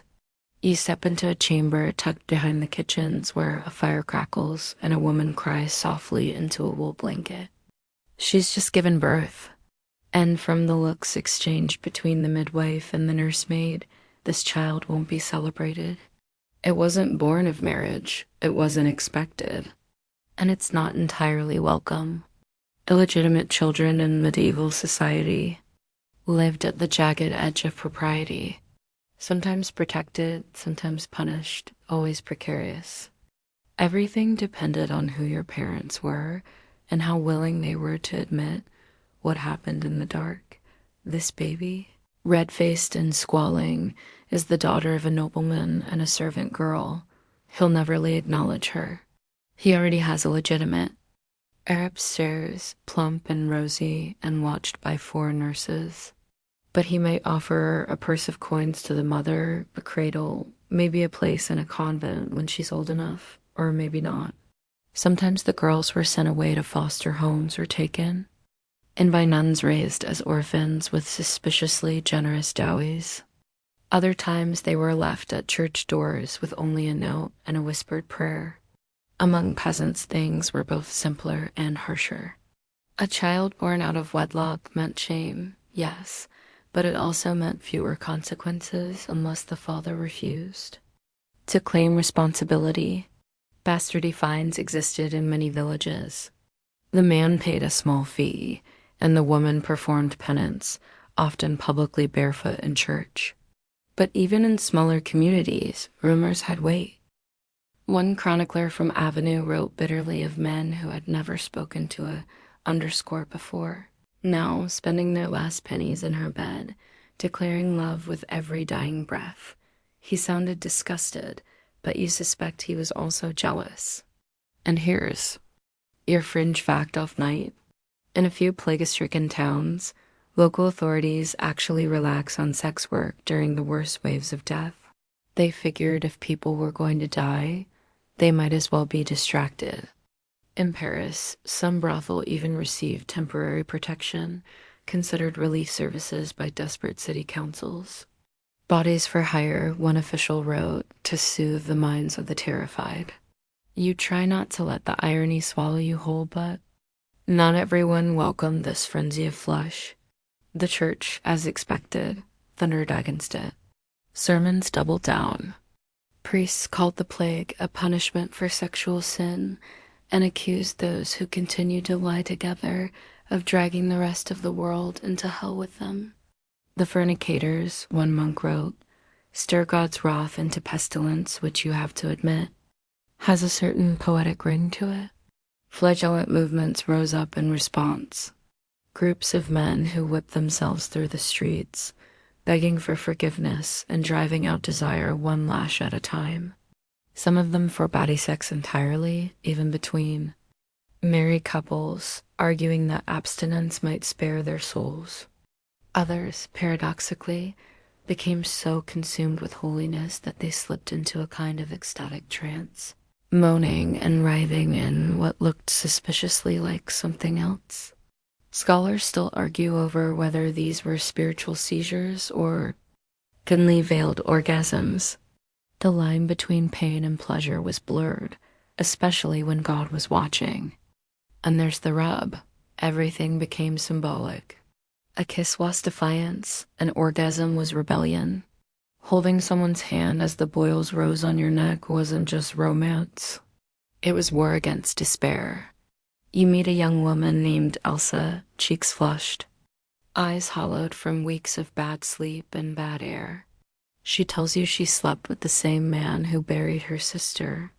"We didn't mean to," she says, voice barely above a whisper. "We just didn't want to be alone, not that night. He's dead now. She isn't yet. Bodies were everywhere after all. In piles, in beds, in fevered dreams." The line between death and desire got twisted fast. Some believe that lust itself spread the plague, especially among the poor. Others believed it was the rich who brought the disease from their travels, their luxuries, their excess. Nobody really knew. The fleas didn't discriminate, but still people tried to love, and sometimes they tried to love honestly. You hear of couples who married quickly without priests, just to have someone's name to say in the dark. One young scribe wrote that he shared his bed with a girl from a rival village for a week during the worst of it. "We didn't speak much," he scribbled, "but we held each other. That was enough." There's no record of what happened to her. And yet, amidst all this yearning, not all touches were tender. The breakdown of social order opened the door to exploitation, too. Desperate women were forced into sex for shelter. Children were abandoned or sold. Brothel turned into death traps. There are accounts of men robbing plague corpses, then returning to their lovers without even washing their hands. The sickness didn't just rot lungs, it rotted conscience.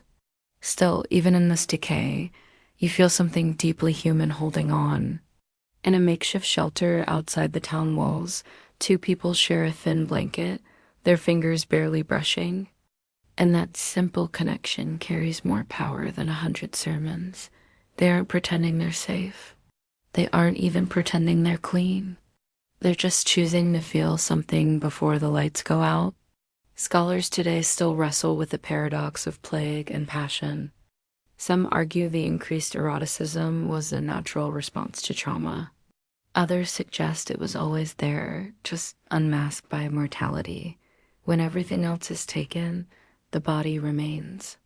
And what people did with their bodies during the plague says as much about resilience as it does about fear. As you walk away from the town, the coughing fades behind you. The night is heavy, but the stars are shockingly bright. Somewhere, another cart is bind loaded. Somewhere else, a kiss lands on a fevered cheek. Life, stubborn as it is, goes on. Next, you'll step into the final rooms of this world. A place of last confessions and long shadows, where death meets desire in stained glass and tombstone carvings, and lust writes itself into memory, even after the lights go out. The cathedral looms ahead like a ship made of shadow and stone. Its spires cutting into a sky bruised with twilight. You walk toward it slowly, boots echoing on worn cobblestone, slick with yesterday's rain. This is the end of the journey, not just yours, but theirs. The Lord's, the lovers, the outlaws, the sinners and saints. You've seen them in beds, in brothel, behind monastery walls, and beneath play-ridden blankets. Now you're stepping into the place where they all eventually come to be remembered or to be forgotten. Inside, the light is dim. cotton-colored glass that scatters fragments of saints across the flagstones. The air smells of wax and old prayers, layered thick like dust. Past rows of wooden pews and an altar dressed in gold. But what draws your eye are the tombs, dozens of them. Stone coffins stacked along the walls and carved into the floors, each etched with Latin, dates, and the soft lies of remembrance. Faithful husband, beloved wife, pillar of virtue. You pause at one, a knight in full armor, a woman beside him. Both hands folded, eyes shut, lips still parted slightly, lovers cast in stone. And yet you can't help but wonder, did they even like each other? Death in the Middle Ages was everywhere. And yet, for all its daily presence, it never stopped being. Dramatic.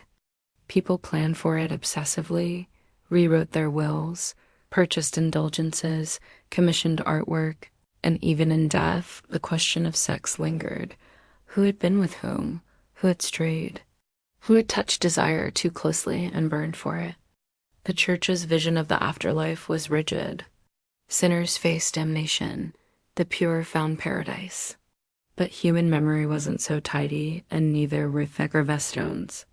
You run your fingers along one monument that's clearly had its inscription scraped off and rewritten.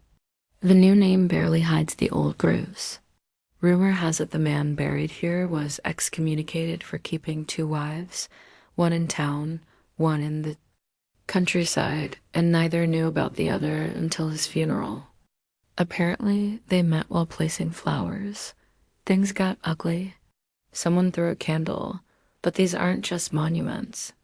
They're warnings, celebrations, excuses. The language of virtue is often code.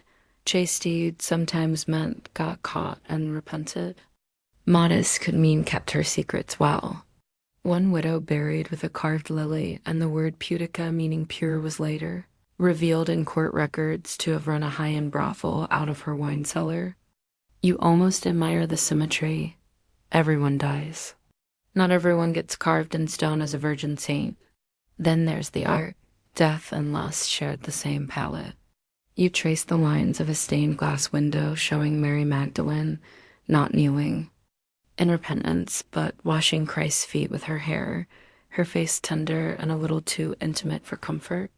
Behind her, a bishop scowls as if he can feel the confusion she causes. For centuries, Magdalene was the church's favorite symbol of fallen womanhood and redemption, a safe place to park all the unease around female sexuality, want sanctified, desire domesticated. On a column nearby, someone long ago carved a tiny pair of intertwined figures, barely noticeable unless you know where to look. Their faces are rough, weathered by time, but their position is unmistakable. You wonder if a board mason left them there on a dare, or if it was a tribute, maybe even a memory, because for all the church's lectures and threats, desire still seeped into the very walls.